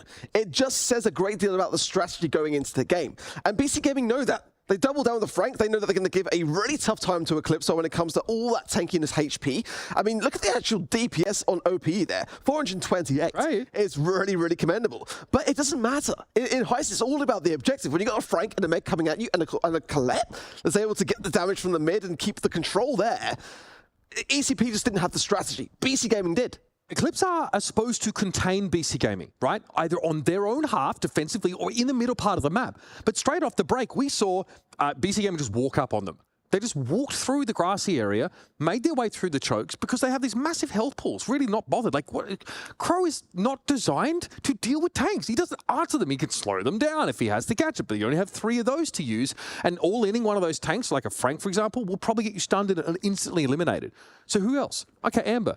She really requires tanks, though, to be just walking in a straight line at you or contained in a certain part of the map. They couldn't do that. The tanks were able to strafe because they've pushed into Eclipse territory. The draft is not even the biggest issue for me here, but it's pretty clear to see they weren't ready for a double tank pick. Yeah, and the chuck requires time to set up. You know, you can't just go and instantly start getting some safe damage and apply the pressure. So they should have been a bit more cautious towards that, maybe play a harder defensive game at the beginning just to lock things down and then maybe work their way around BC Gaming's strategy, but it just wasn't enough. And I mean, this is the best of 3. We've just had a set which went by in the blink of an eye, and for ECP now, they've really got to have some harsh words behind the scenes to recollect themselves and make sure this next draft is a winning one. I mean, how long do we spend talking about momentum? And a team like Eclipse are really maybe benefiting from that, but also it being a sword that cuts both ways. They have to recover and bounce back from this first map, and this is not the first time that an APAC team has just taken away the first set in a series. We've seen it all throughout the day. We saw, obviously, STM and EU have to recover from that. Luminosity attempt to recover from that, right? And to fight their way back against Connections, ended up being able to take that series. But it's also worth mentioning that BC Gaming are a team that have been going up against rival Esports, Crazy Raccoon, every single month. Every month. They've been going up against these top teams, and that's why they've been getting knocked out in quarters and semis. They come from an incredibly competitive region also. So while we spend so much time talking up like how, you know, EMEA as a region has risen, you know, just the quality at the top here in APAC has meant that BC Gaming have been honing their edge against the very best. Yeah, and for me, I still have Eclipse Esports down as being the #1 for this group. Okay. I have BC Gaming down to being the #2. But if this continues and we don't see any adaptations or any ability to work around this situation on the side of ECP, we could be looking, it's still early days, don't get me wrong, I'm getting ahead of myself somewhat, but BC Gaming, if they are able to claim a #1 seed here, I mean, that would be immense going into a day 2 scenario. I mean, for Eclipse Esports, they've got a great wealth of experience on their side. Certainly OPE, especially when you look back to that storyline last year with Esports and SK Gaming. Like, this is a player that knows how to handle that kind of pressure and scrutiny. We should, yeah. There's not much time to do so now. There's best of 3. Yeah, they've got to get it right in this next set here. Otherwise, all the King's Horses won't be able to save them in this series. Again, a loss here, though. It's not over for Eclipse Esports. Obviously, there are 3 teams in this group, but a whole lot hinges on just what kind of quality Team Queso are bringing here. Yeah. A team, you know, from I'd say a less represented team from a region that maybe gets a little bit less of the spotlight. That Team Queso team have, you know, made semis like for 4 months, you know, out of the 5. So we are talking about a team that consistently has a really high level. You know, whereas we talked a lot about Eclipse, right? They made finals. They made a finals in May. That last sort of hurdle that they weren't able to cross, and since then, have left a little bit to be desired here. So they're definitely a team with question marks over them. BC Gaming, man, look comfortable. I'm not gonna lie. They're looking solid. I mean, statistically, though, as well, these teams are identical, honestly. I mean, like, both teams had 3 quarterfinals exits. You know, both teams had that grand finals appearance, but no grand final win. But BC Gaming, you've got 24% set percentage, like, only. Yeah. That's the bottom of They get blown out a lot. Yeah, they've had a really tough, rough year. Eclipse are much better by 38%, mind you, but at the moment, this new draft coming for Out in the Open. Knockout, of course, that game mode that we all know and love, that can be very, very difficult to take back control on a map like this. The bans being the Max, the Buster, and the Frank, the first pick buyer on the side of BC Gaming. Angelo, Piper, and Gene are the bans. You can see here at Eclipse don't want to play to like a late game state where the Buster can sort of turtle up, build that super, and then sort of fight when the gas closes in. And they want to play something that's longer range and gives them more pressure earlier in these rounds. BC Gaming, though, the Brock's been great here. We saw it picked up by Connections in a double sharpshooter composition. I think they paired it with a Mandy. It looked great. So really can't argue with that. You have the ability, of course, you know, to open up the map a little bit with that gadget. And of course, those incendiary fields left are very good zoning tools. We'll see what BC Gaming want to mix it with, because they actually have gotten rid of a lot of the sharpshooters, right? Angelo and Piper are already off the table. Kit is open here, by the way. Good lord. Oh, yeah, actually, Kit Byron with Kit Byron with something could be disgusting. With like a Meg would have been good there. We've seen it with, my God, we've seen it with some nasty tanks combined in the past. That comp is open. I don't know how much, do we see that much in EMEA?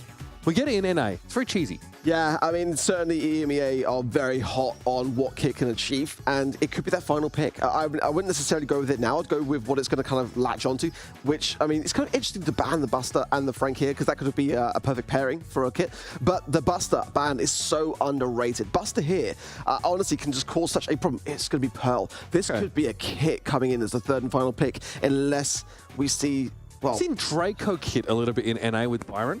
Yeah, times that like obviously is a comp that really does do well with a, but sometimes we've seen it like mixed in a little bit on some maps with like a Sprout to close up some of the sight lines to answer like the counter pressure of like, you know, sharpshooters. Pearl though, again, starting to come back into the metagame a little bit, really very good of course towards those late rounds, and a Gus here. So you have a lot of healing, a lot of durability here of course, as the Pearl boasts a lot of that herself. I'm surprised, but Gus is very underrated, by the way. And this is my favorite map for Pearl in the game. Like, when I'm playing Power League, this is my go-to brawler to have out in the open, because the gadget is just so good at just burning down your opposition when you've got that whole, like, pressure cooker cooked up. You can really just get a very quick early kill. And certainly the Bell makes a lot of sense to pair with the Meg. I don't necessarily mind it. And obviously, you know, to be able to really target onto that Pearl, land that mark, and then have those shots ricochet between the opposition. But the Gus here, you know, I always forget, actually, the Gus is not in a bad spot. Like, it's one of those things that's very easy when you play in the game to forget that, because Gus is not a shiny, spectacular brawler. But those shots really do pack a punch now. And I will say that Pearl does need to get a little closer to guarantee that damage. You know, you do want to use that gadget, get that extra 25%. You have a lot of dispersion on your shots, so you need to take risks, and obviously the Gus shield makes that much safer. The map's starting to get broken up a little bit already, and obviously Kooky Pop are great for securing some of those, you know, eliminations if you can chunk someone down low enough. But I like the Bell.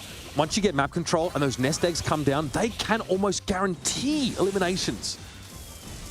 Well, ECP already pushed back very early on here, and it's very tough to get out of that position. Mavis, of course, has the heals to maybe help Gugu get out here if he's scrutinized along the way. Yet just balancing his time between those shots. Not going to find too much of a connection onto the block with that gadget, but nonetheless, it is forcing back BC Gaming somewhat. Geki here taking a lot of damage. He's going to be actually forced out of mech now as well, and that's not a great time for it.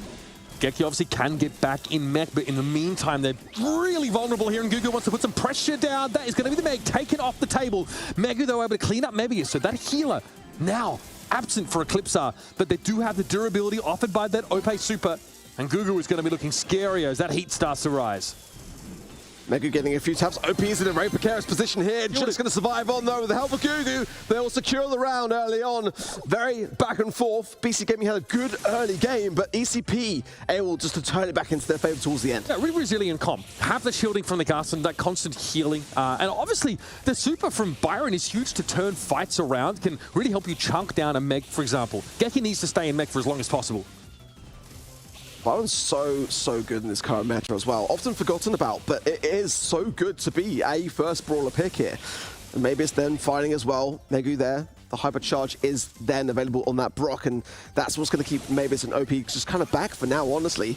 And if he connects with it, it's going to be devastating as well on the side of ECP. He's thinking about it now, just flashing it just to keep everything back. Great pressure! Takedown as well. 2 shots go into Ope. They both bounce into the teammates. So the Byron goes down first yet again, and Geki says, I'm happy to give up my mech here. I've turned it into extreme map control. And BC Gaming able to fight back in this first round. This is now a very crucial round. I mean, this could be ECP looking at, you know, looking against the barrel of a match point scenario. Let's see how they fare. A lot of bell shots here, ricocheting between Mavis and Gugu. They're not really separating themselves either. They should be a bit more cautious, get that healing process back, you know, into a better place faster here. And Saga as well, with that hypercharge available to him and the super, he probably about to get a guaranteed mark onto Gugu here, which might help alleviate some of the situation here. But so far, a bit back and forth, but no one's making the first move. I mean, the mark never drops off, so Gugu may as well be a 5,000 health brawler as opposed to a 7,800 health brawler once they're hit by that mark. And as you mentioned, the hypercharge from Bell guarantees the connection virtually. Gugu a little bit low. Map getting opened up here means it's a little bit scary for Pearl to try and assume this position. Hypercharges! My goodness, we're going for it. Maybe he's hit with the mark, taken down instantly. And Ope, even with the shield, will die under the rocket rain. That is going to be that. BC Gaming take away the first game in this set. I can't believe we are already staring down an Eclipsar loss potentially here. Can we just bring this back around as well to that interview in BCEN where we were asking BC Gaming, you know, where do you kind of see yourselves in the competition? Worst team. They said, we are the worst team here and we're not being humble. Maybe they just are. Maybe they just were. But I think it's also hard to get a measure of yourself until you can actually start to throw down with some of these teams and scrim them. But we're going to be jumping into here the second game, of course, a knockout on Eclipsar. We're on the precipice of taking an L.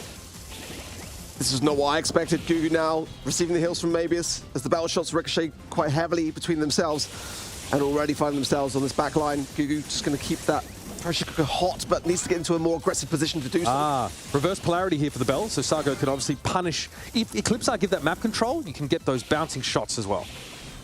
It's been one of those mechanics which we saw last year at LCQ as well. I think from memory it was Chaos that just got some incredible value early on for SK Gaming, but now Geki as well in his back left hand side might be forced out of mech here as well. Psycho coming with some good shots, keeping then Gugu suppressed and OPE, and maybe it's just trying to find some shots. Might even get the right hand side takedown here on Mega, and he does. Mega falling here, Sargo now under a little bit more pressure and still no mech yet for Geki, just now regained. But Geki is quite low. And Gatto from Gugu is dangerous, and the super of the Pearl, of course, means that closing the gap could be a problem. Ope getting hammered, though. Absolutely chunked down as Geki descends, and Gugu tries to help bail them out, but Sargo's going to be there. What a comeback from BC Gaming, who start at a player disadvantage. Unbelievable. BC Gaming are doing it, and Eclipse Esports have got to bring something more to the table, because one round and this one could be over in this group. Obviously, ECP not out of the conversation for later on against Team Queso, but this is not what I was expecting to see, quite honestly. And BC Gaming have just been pinpoint accurate so far. Hypercharged up here for Sargo. That's dangerous, and Ope gets him with a mark instantly. That won't go away. One more shot from Bell would have ended him, and Mebius has to quickly turn around and top the Gus back up. Geki might have overextended into some serious pressure now that Gugu has virtually a 10,000 HP. This time, though, Geki respects it and backs up. Yes, Saga with some into a corner. Shots all this left on the side door. Geki managed to find the kill as well. It's now a 2 versus 1. It's going to be OPE against Geki. He's looking to trying to find the takedown, but it's not. It's done. BC Gaming take it. ECP come into this game with high expectations, even for a lowest seeded team from their region. BC Gaming don't give a damn. They walk up. That first set is over in the blink of an eye. In the second, they have a great double sharpshooter draft with the Bell, and they get a ton of value out of that Meg playing solo on the left side of the map. That is a devastating blow for Eclipsar, and they have to think real carefully about their next game against an opponent who are relative unknowns, who are young and hungry for that spot out of this group.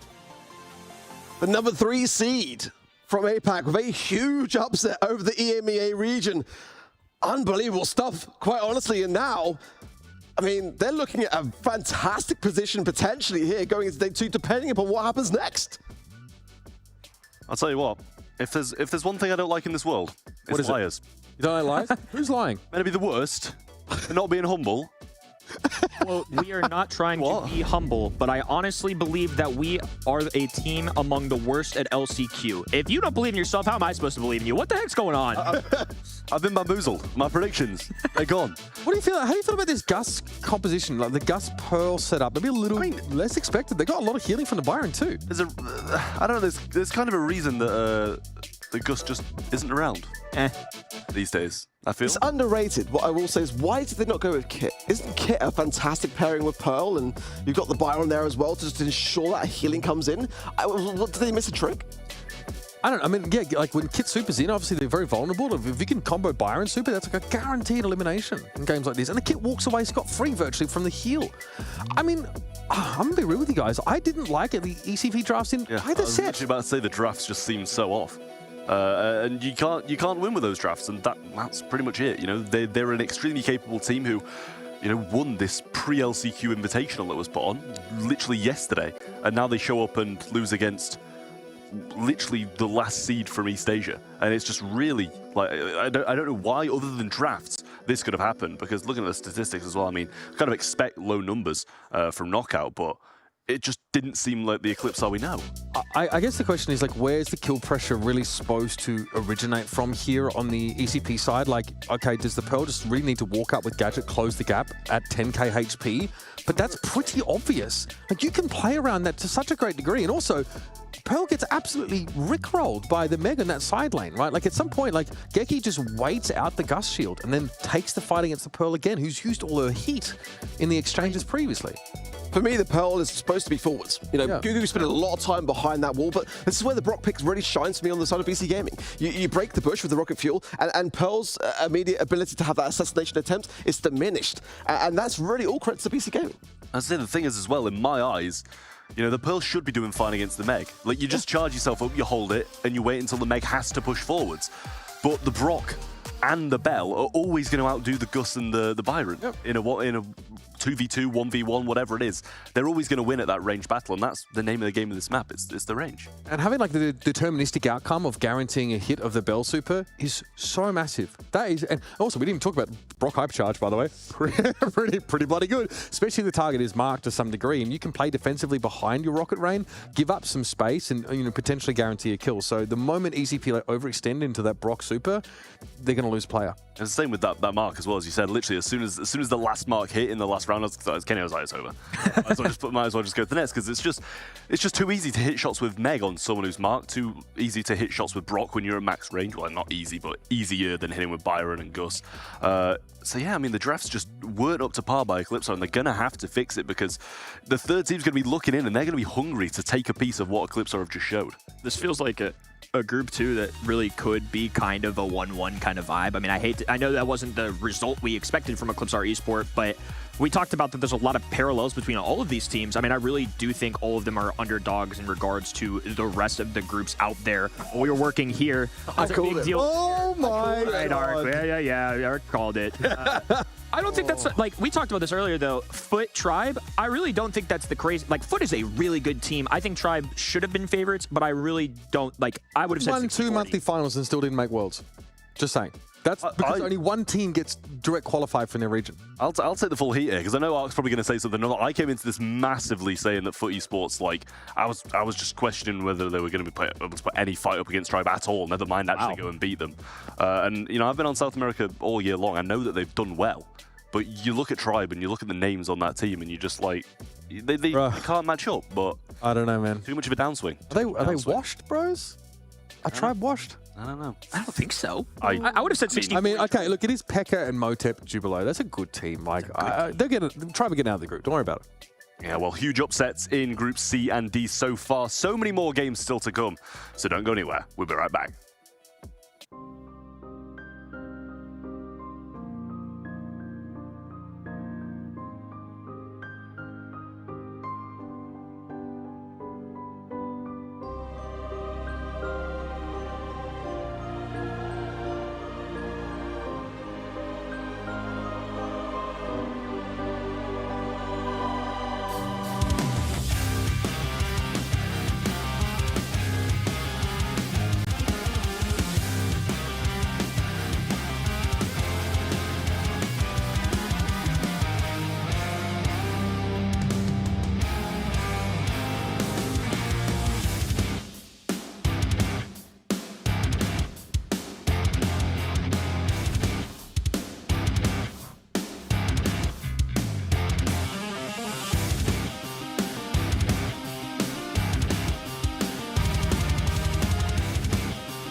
brought to you by Snapdragon Elite Gaming, Monster Energy, and DHL. One single match into our Group C matches and already we are reeling. Our expectations have been subverted because we've seen Eclipse capitulate in the most catastrophic of fashions. It is a straight set drubbing loss to BC Gaming, who of course advanced to 1-0 in this group. And ECP now are under the gun. They have one more chance to try and guarantee their spot into tomorrow's golden ticket games. Pretty nice stuff. Welcome back, of course, to the studio here as it's all popping off at Gamescom. This is, of course, the Brawl Stars Championship LCQ powered by the Snapdragon Pro Series. Gentlemen, we were surprised to see a result like that, I think, in the previous game, to see Eclipse maybe struggle, and we pointed our fingers at kind of what happened before the game even started. What happened in the drafts? Seems like they put themselves kind of behind, behind the 8 ball, so to speak, before the game even began. It did seem that way, and I mean, like when you just look at the drafts and you just expect them to be losing. You know, even if BC Gaming with the team that they self-proclaim coming in as one of the worst teams here, and I mean that's clear to show that's just not true after watching that. But even if they were, and ECP took those drafts, they'd have probably still won. Yeah. Let's look ahead though. Let's look. Yeah. No, I mean, it's just facts. Will you get paid for this, or you're on holiday, brother, or what? Let's talk about this next game. Eclipse, again, have another chance at another bite at the apple, a chance to settle in up against Team Keizo, a young team, right? One that I think in that SA region has had some great showings, consistent semi-final appearances from this squad to put themselves in a position to have enough circuit points. But we're circling back to ECP. This is a team with some decent amount of experience, right? Maybe it's an Ope, been around. Gugu with a return to the scene with a great showing this year in general. They're on their last legs already. They're in match number 2. Obviously, this is a group stage. If they go 0-2, they are done. I mean, it's as simple as that. They won't even make day 2. And I think between all of us here, we safely thought that these guys were going to be on top of at least this group. Maybe a little more debate between does Team Keizo get second. Forget about that. They're fighting for their lives out here. And this is against a team that did pretty well at last year's LCQ. Several of them made it to day number 2. This is a young team. They've been at this stage before. I'm not ruling it out that TQ can't win this, especially after what we saw in that first match. I don't know. I'm not sure about the neckwear there from these guys, but I mean, we're talking about a team that comes from a region that features Space Station Gaming and, of course, that Foot Esports roster who've already taken a win in their game over on the B stream. What should our expectations be? There's 2 aficionados of that South American region. You guys have been covering it for much of the year. This is like a relatively untested squad here now, really going up against it, and they have a chance to cause some real upsets here. Would it be an upset, first of all, if they beat ECP? I think it absolutely would be. I had ECP down to be the top of this group. I said for coming into that matchup, and I feel like Team Keizo have had a bit of a tough year. They've kind of always faltered in the semi-final stages. They were never really in the conversation between that grand finals matchup. It was always Foot Esports versus Space Station Gaming. So I've still got some sort of reserved expectations of them at the moment, just because I kind of want to see them do fantastically well today.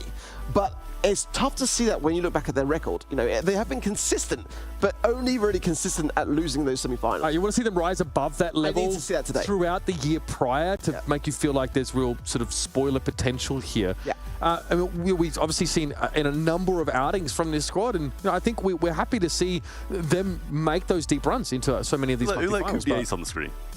Yeah, that is. Yeah. Let this man come back. I mean, love me a bit of Coop. 2022 that was, quite some sort of time ago. And again, the Keizo team was very different back then. EME roster, by the way. Yeah, like that was a European team Keizo. So obviously this is a organization that have picked up multiple teams over the years, but are a household name in Brawl Stars. And they're pitching in now with this, I think, Chilean roster, right? All these players are, from maybe sort of like, maybe we expect to sort of see a bit more of a mix here. We know, of course, Brazilian Brawl Stars is pretty terrifying here. These guys also saying, hey, don't forget about us. We are the real deal. They've earned their spot here. We just don't know how to really match them up against other regions because we've seen them lose to the same teams, beat the same teams all year long. One thing with Team Keizo, though, I would say is going back to June, there was a huge upset when they beat Raider PL in the quarterfinal stages, reverse swept them. That's what I would say was the most shocking result for me that went in their favor. Okay. The question now really is ECP have had no chance to recover from this last matchup. Right. That's my concern. It's a tilter, isn't it? I'd be straight out of the frying pan into the fire. How are they going to bounce back? Into the fondue fountain, actually. I like that. Thank you, boys. I like it. I like it. Here all week. You getting paid for this? Actually, for some reason they keep doing it. I actually don't know why. That's kind of crazy. Trav just like he paid to be here. Paid to. Yeah. That's how they could afford me, basically. That little transaction there.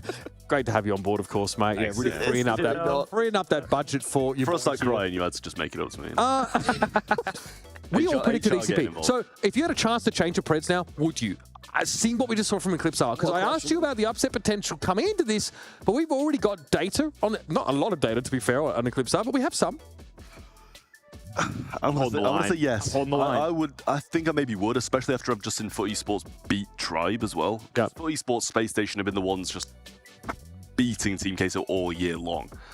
So seeing them being capable of beating a team like Tribe and Team Queso surely on kind of a similar level with them, you'd expect them to be able to beat the Eclipse we've just seen. Where it is, Team Queso take to the stage. They've got the coldest necks in Cologne, apparently. Going up against Eclipse who want to get themselves into day 2 of competition. Kenny, it's up to you. One of the young guns here in Team Queso taking on Eclipsar Esport. This is now a much more desperate Eclipsar Esport. If they lose this match, their postseason is over. It is off to 2025 for every single one of them. This is something that we expected from maybe the other side, but ECP, I think seeing them lose maybe wouldn't have just shocked me, because I do think this group is pretty evenly matched. A lot of them have similar storylines. Not the #1 seed, no monthly finals win. I mean, Gugu on this team, we saw him talking a lot of jive, and believe it or not, the best he's ever done is second in monthly finals. This Team Queso roster, they've lost at day 2 at LCQ last year. I honestly think they've got enough experience to challenge ECP. I think in my brain, kind of reasoning myself into this one, I just assumed that the EMEA region would be such a tried and true test for ECP that they come out on top. Let's find out if that's true. Such a tough thing for me to compute in my brain as to whether I would change my prediction now. It really is. I regret it. I gotta hold. I would never have felt like Team Queso would be able to win this matchup coming into things, to be completely honest, but now I'm definitely tinkering with the idea of it a little bit. I think Eclipse Esports for me have got to go back to just drafting safer, drafting better, and being more prepared. The banning the Gale, the Chester, and the Meg, I don't mind it. The first pick Berry is definitely good. I actually do prefer the Barley. I think that it does have a great amount of healing, which comes off the back of it. Stu's so aggressive, such a champion brawler in South America as well. I mean, just look at Hyrdog this year and how phenomenal he has been for Space Station Gaming on this brawler in maps and modes just like this. But Team Queso have got to play it that same way. They are lacking a little bit of DPS also here, but it's back to Eclipse Esports to finalize their draft. I mentioned that Team Queso lost on day 2 last year. One of their members, very young, Brian, is new to the postseason. This is kind of a debut for him in a sense. One of the youngest teams in general on Team Queso when you kind of round out all their ages together. I mean, there's a lot of older Brawl stars being played right now. We've got a little bit of mix of this new guard and this old guard. And Team Queso, while it is an organization that's been around for a while, these players are newer to the ball game, and now they're taking a very meta, very new Brawl Stars kind of approach. Frank and Barry, along with the Colette to kind of remove that counter opportunity. I will say, though, the Lou Freeze is a nice hard stop to have on that other end. I don't mind that matchup into Colette in particular. They're still armed with a thrower. Stu's gonna just kind of have to chip away at whoever he can. I could see this being a tough Stu game, but I kind of see the vision for both sides a little bit. Yeah, I agree. I think Stu is going to dance around the opposition, but try to remain relevant, and that's going to be a very tough thing to do. I think the Lou, combined with the Barley last call, that can provide a great amount of area splash that's going to be able to deter from the objective. So I really do like that pairing, but it's going to come down to Eclipse Esports as to how much they feed into that Lou. If they're being reserveful and just aiming to juke around the situation and not feed in to what Brian's going to be looking to achieve here. I want to see some early heals that we are seeing from JXCR there as well, which is going to help a great deal. But so far, Eclipse Esports on the mid. Now Reese on the left-hand side, though, takes that lane, and that might change things. Don't want to see a teammate go down early, especially after a tilting loss. Eclipsar Esport, the #5 seed from EMEA, need to come out swinging. They have to have that confidence to get through this. Ope has been down before. We saw the miraculous run of 2023 with him alongside SK Gaming. A nice pickup there and a good response. All things considered, they still have a small lead, but TQ is clawing their way back here. It's a good break from Embiid to be able to get that Barley out from behind enemy lines, but it's also going to open him up to a massive amount of scrutiny from these long-range brawls like the Stu and like the Lou. Now, Gugu placing some heal on the zone there from the Gadget, as well as Mavis has super now as well. Nice little heal as well from the Gadget, as Mavis popping the Gotcha Gadget to get some additional healing on top of that as well. Eclipse Esports, though, despite all this, it's very close in terms of the scoreline. with so many HP on the Frank, and then we've got this healer and Barry that's kind of a hybrid. I love where Barry's at in the game right now. I think pairing with these brawlers is really valuable. But it's hard to defeat the hard freeze. The two hypercharges. Joker and Brian come out swinging, and now it's full map control for Team Queso. Now that is a response. I mean, that was pitch perfect there. But now ECP maybe one of their own as the heals from Gugu come in. Mavis as well gets the hypercharge connection as well, but no kill. Gugu in a good spot here, but JXL just trying to force their hand as the battle is really occurring on this top left-hand side with a huge smash. JXL's not actually moving there either, gets stunned regardless. And now TQ take the zone. TQ need to bring the fight to the mid. They can't afford time away. Colette was able to just sit there, and in a 2v3 situation, sure, Team Queso end up winning with the numbers, but Mebius was able to grab a lot of time here, and now it's basically tied up. There's so little in this. OP's just forcing his way on the left-hand side. Brian as well pops the hypercharge from better mobility there. Maybe it falls. JXL has the last call. He's going to use it now. But OP stands firm until then. As Reese gets some very important pickup. But Gugu in the last final seconds on the zone. And now Eclipse Oriental should be able to claim this game. Wonderfully done here. The fans up in arms here. Some fans of ECP. Love to see passion from the audience as well. I think that was a huge deal for ECP. If you come out in this set flat like you did last time, if you drop an 0-2 kind of set and you've got one set on the line to determine your literal postseason, that's a lot. These guys, like we mentioned, had the same break that we did at home. They had about 5 minutes to figure things out, to get their head on a swivel, come back here and take on one of the best teams in South America. Team Queso put up a strong fight. I definitely think they have a chance in the legs with this composition still, but ECP just spent so much time, I think, early on this hot zone that it was hard to kind of come back. Gotta hear the crowd cheer your name. You gotta feel like yourselves again, and that's what ECP did just then. And now, a much better start for sure. So we approach 30% already on the zone. And again, that break from OPE to deter away from what JXL can bring. As Brian gets a lovely pinch and Reese, and that might make some space now for Team Queso to start to bring things back. But OP on the zone still does get a takedown along the way, and that's gonna play a lot of pressure into Mavis now as Team Queso take control. Map control, but certainly not percentage. They've only got about 20 with Brian returning, and I like that calculated decision from Ope to open up these maps. Sure, it's going to make it a little more difficult for him, but it also hurts the Barley. There's a little bit of mix and matching there as the hypercharge ready to go. Ope trying to clap down on RHZ, who just gets away from it. Mebius is the one that has to get the kill. They're slowly building up percentage points at a time. The heals from Barry, the workhorse, now putting in a little extra. The back off there to force Barley away. They're going to have to make a move here, or else this is going to be a runaway for ECP. There's a lot of missed shots though from ECP. They seem a bit nervous at this stage of the competition now as TQ starts to really get more into themselves. JXL some huge heals now into the mid, goes down himself, but nonetheless keeps Brian and Reese relevant, and now Team Queso is starting to close the gap a little bit now. Mavis looking to find an angle onto Reese, but in the right-hand side, OPE is getting absolutely battered. This hypercharge now whittling down to 320 HP. He's going to be juking his way around this, and actually now the pinch comes in yet again as Team Queso take the lead. Team Queso roaring their way back here. There's another pickup. 3 red members standing. Mebius has to pop a hypercharge here. He's not even using his super as a result. There he goes. Makes one tag. Gugu coming in for the extra heals, and now ECP with a chance to respond. Last call into the mid from JXL, but maybe it's going to find a little bit of space as well as the heals from Gugu as well. OP in a fantastic spot, and the Clitorius was now on 91%. It's one final ditched attempt here from Reese. He's getting good shots, but he's just not got the DPS to do it. And Eclipse Esports take a set. Whew.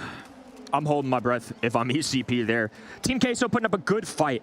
But the fact that ECP won that with a little adversity, especially after getting demolished, what I would say, in that opening set of their last match, didn't love their draft in set number 2 to take them an early loss against a team that I think many of us were expecting to possibly be the second or third. At least for me, my expectations of this group have entirely changed. But nonetheless, ECP taking care of business. They get one on the board, and now Team Queso have to be on their back foot. If Team Queso lose this, it's not necessarily the end of the road. Obviously, we have a match after this, but ECP, this means a lot here. Now they've got a 1-0 lead. They can't afford to fall 0-2 in this group. Otherwise, it's curtains.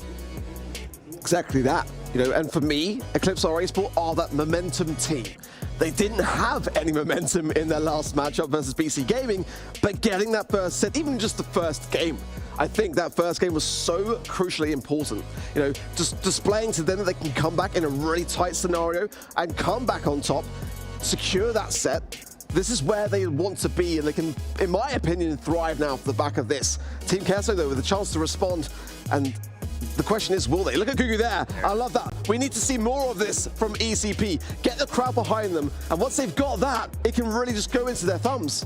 That guy was jazzed up for him. I think you bring up a good point, though. Some teams just operate differently, right? We saw with World Champions Zeta Division last year, their crowd could be roaring, their crowd could not. They just put up a Polish smile at the end of the day. But there are some teams like this, we've seen on the player cam all year long, they rely on that hype. They like gassing each other up and feeling that presence, feeling that success. I think the vibes are a big deal for teams. We've heard about really, really great teams. Tribe Gaming comes to mind. Corey talking about, hey, we just kind of got to crack jokes. We got to smile. We got to enjoy ourselves sometime. And I think finally we're starting to see a little success with Eclipse our Esport. And like you said, alongside that momentum, this is a team that has done well in the EMEA region, all things considered. No, they never came out on top. There's some really good teams in EMEA, though, and they're starting to show that ceiling of what we kind of expect because they were forged in the fire that was that region.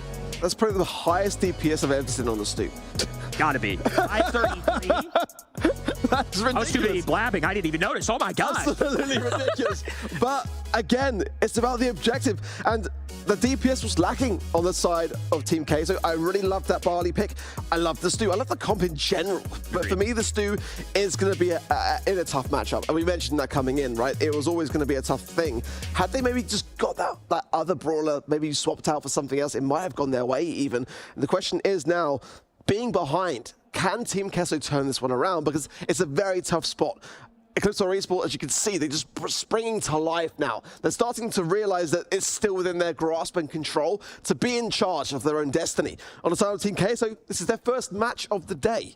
And it's tough to be one sit down when it's your first match of the day. To touch on the Stu as well, I feel like the draft made a lot of sense. I don't feel like Stu is somebody in that situation against the likes of a Frank. Sure, he's going to be able to land shots.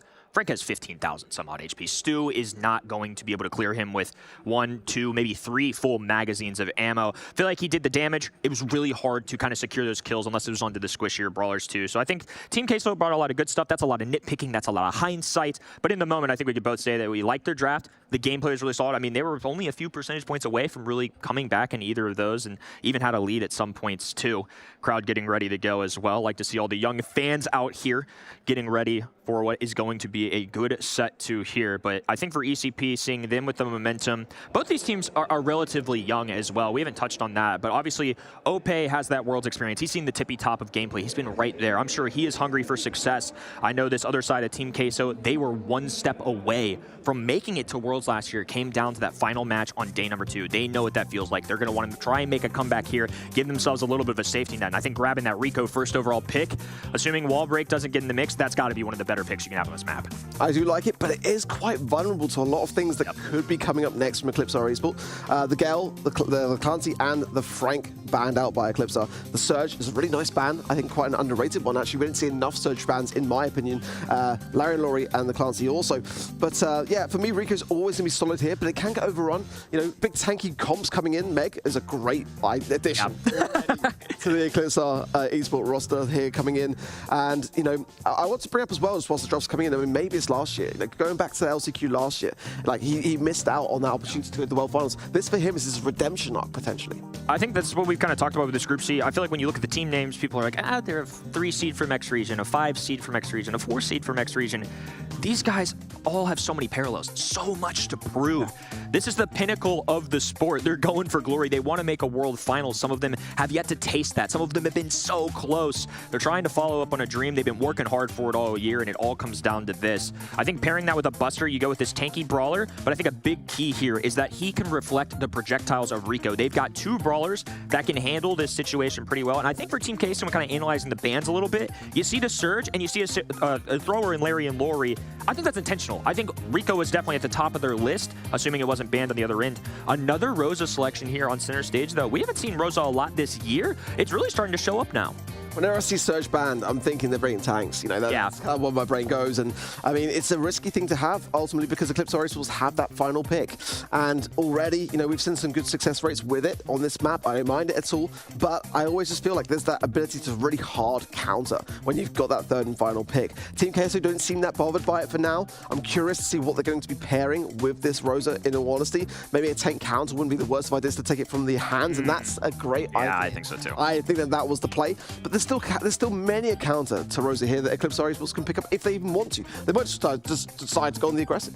I know Chester's got a ton of fans at home, but I feel like it took the pro scene maybe a little bit extra to kind of see what he can really do. With that RNG factor in him, when you're playing ladder, it can work out all the time, right, into those random matchups. But when you're in a draft setting, when you have to calculate, what can the other team pick? What do I need to remove from the equation? And you're also relying on drawing good supers out of Chester. Sometimes that can be a little bit risky.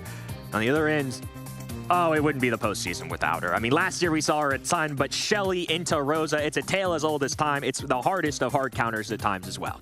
I think, was it you that was backstage with me when we saw STMN take this against Luminosity? I was saying, why are they not bringing Shelly here, actually, as a counter? They went with the Primo. It worked really, really nicely. Sure. But, like, I mean, for me, there's nothing wrong at all here with bringing the Shelly final pick when you're staring down the gun of a Rosa. I really like this from Eclipse Esports, and we've seen in the past this year, I think it was OP with that Shelly in the monthly finals, just absolutely dominating with this pick. And I feel like if Team Kesso aren't prepared for that, they could have a very, very tough set here. Yeah, I believe you and Uber mentioned it. This is kind of a different way to solve the equation that Stamina Esports were going with earlier. They ended up picking the El Primo, but in terms of brawler compositions on the other end, obviously Rosa, a similarity there. Rico and Chester are a little bit different, but I think the sentiment is still the same. We want something to shut down Rosa that's aggressive, that's going to blow this map wide open, and that's exactly what Ope does here. A second takedown. Now Gugu trying to close the gap. Mebius with a super available, an accidental pass right, a super shot in. What just happened? That's a tough look for Team Queso. A really tough situation, but you really don't want to be passing the ball there, do you really? And Eclipse Esports took full advantage of that, but they did position themselves accordingly to ensure that there was less of an opportunity for Team Kisser to get that ball clear.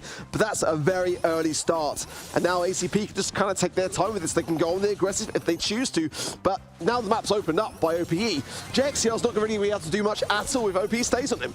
And that's something we didn't mention too. I mentioned right as Rico got picked, gotta watch out for the wall break. And now we've got a hard counter into the Rosa, who's dominating this right-hand lane. Rico has less walls to bounce off of, and it's just a lone Brian out here. They're fending for their lives here early. Again, OP is so dangerous on the Shelly pick. He's just going to stay on JXCL this entire time. And everywhere he goes, he will be the shadow.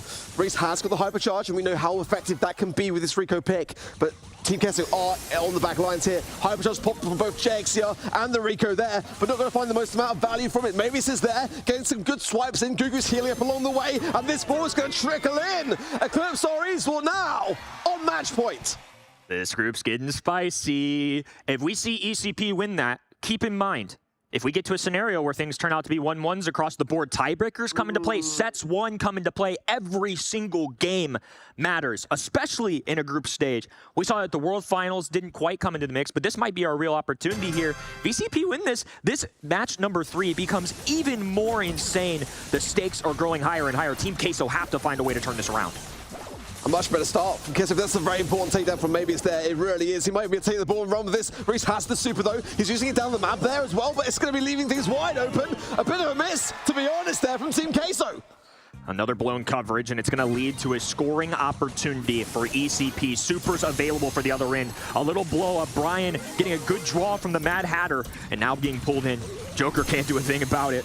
Riz trying to move down this left-hand lane, but it's Ope staring at it with a shotgun. Great response, though. Will survive with 200, dropping another one. Finally, Mebius takes care of business, but he is knocked out of mech. Well, a difficult position now for Team Queso. Honestly, a good slow from JXCL, but where's the follow-up? That's the thing. Mavis is vulnerable as well. He's not even in mech, and there was nothing. It was just a waste of a gadget ready for me. Now back in mech, and JXCL low. He's probably going to go down here with a swipe, and he does, leaving things wide open. Gugu's making plays with the gadget as well. He's going to connect onto Reese and the ball to the right-hand side, and Eclipse Esports have done it, and they will survive on. This just got a whole lot more interesting. Obviously, things would have been easy if ECP ended up falling short. They're 0-2. They're out of the equation. It's just a battle for seeding. Now it's a battle to make it. If you go 1-1 here, it's going to come down to tiebreakers. This could get crazy, Ark. This has just been blown wide open against the odds. Eclipse Esports behind, swept, stampled by BC Gaming, but now a glimmer of hope remains.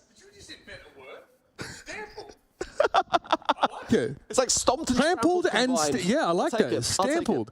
Okay, well, before we get ahead of ourselves here, right? What you're suggesting would require Team Queso to beat BC Gaming. Yep. Come on, guys. How likely do you feel like that is after sort of seeing this result here, knowing what BC have done? Today. Have they? What thing has happened today that's weirder than that? Yeah, go on. Stampling aside. Yeah.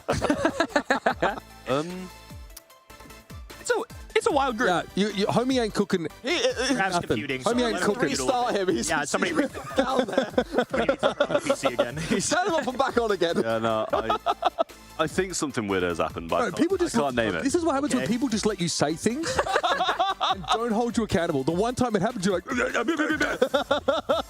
let's have a look at this game, though. Look, ECP, we were pretty critical about the drafts, I think, in their first showing against BC Gaming, right? Here, though, they look solid. I would say it looked like it was mediocrely different, but the confidence they brought in was good. I've also got to point a finger and say, where are Queso? Because I looked at Hot Zone. They had great damage numbers, right? They're putting pressure down. Mechanically, it seems like there's no issues. Is it like on a macro level that this team is struggling? But what is happening? They're coming out of these games with good stats. Clipstar Esports are a momentum team. Yeah. Once they get off the mark and they get that crowd cheering and that response is there, then it certifies to themselves that they deserve it.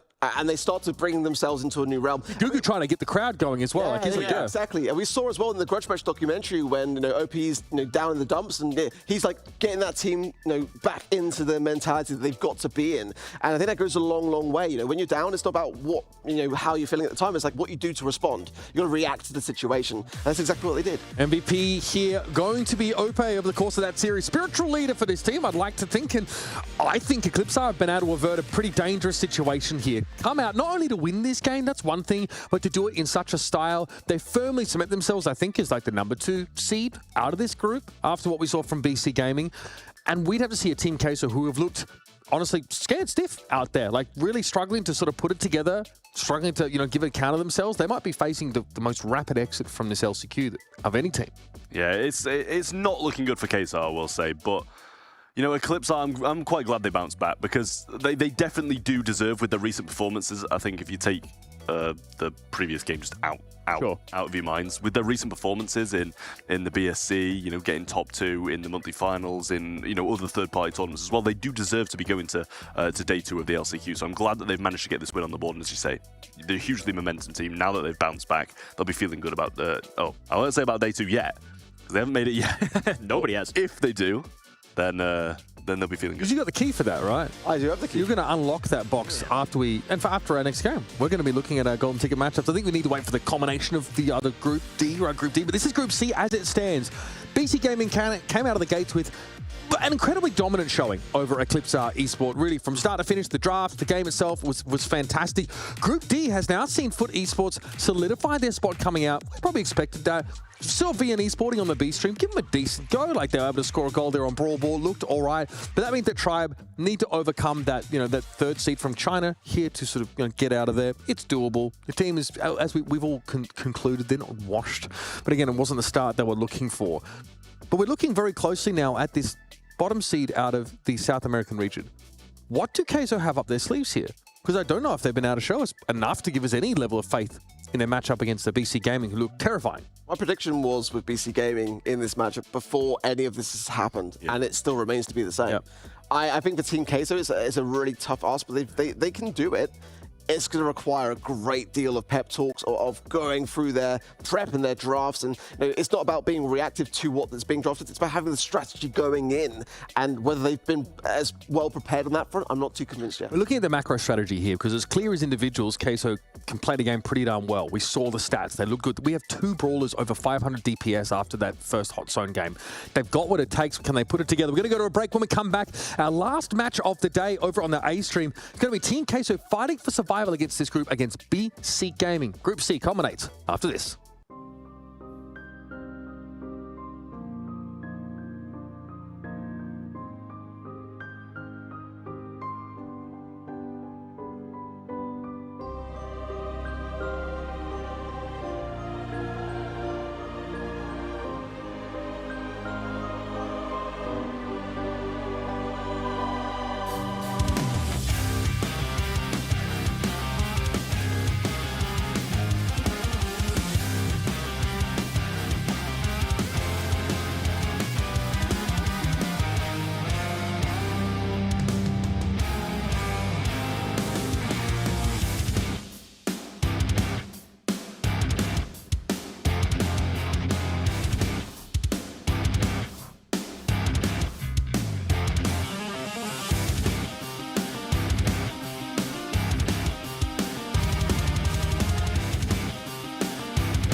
To the Brawl Stars Championship last chance qualifier powered by the Snapdragon Pro Series. Well, we are almost tied up for the day, but one more match remains for Group C, and it is going to be set to be an absolute bang. I love you said tied up. Was that intentional? We do have the potential loosely in the... You're not a fan of that, are you? No, I respect that. Normally you're so... Yeah, I was going to say, you're so gung-ho for that That was stuff. respect. Completely intentional, by the way. Absolutely. If Team Queso, come on, you got to own it, brother.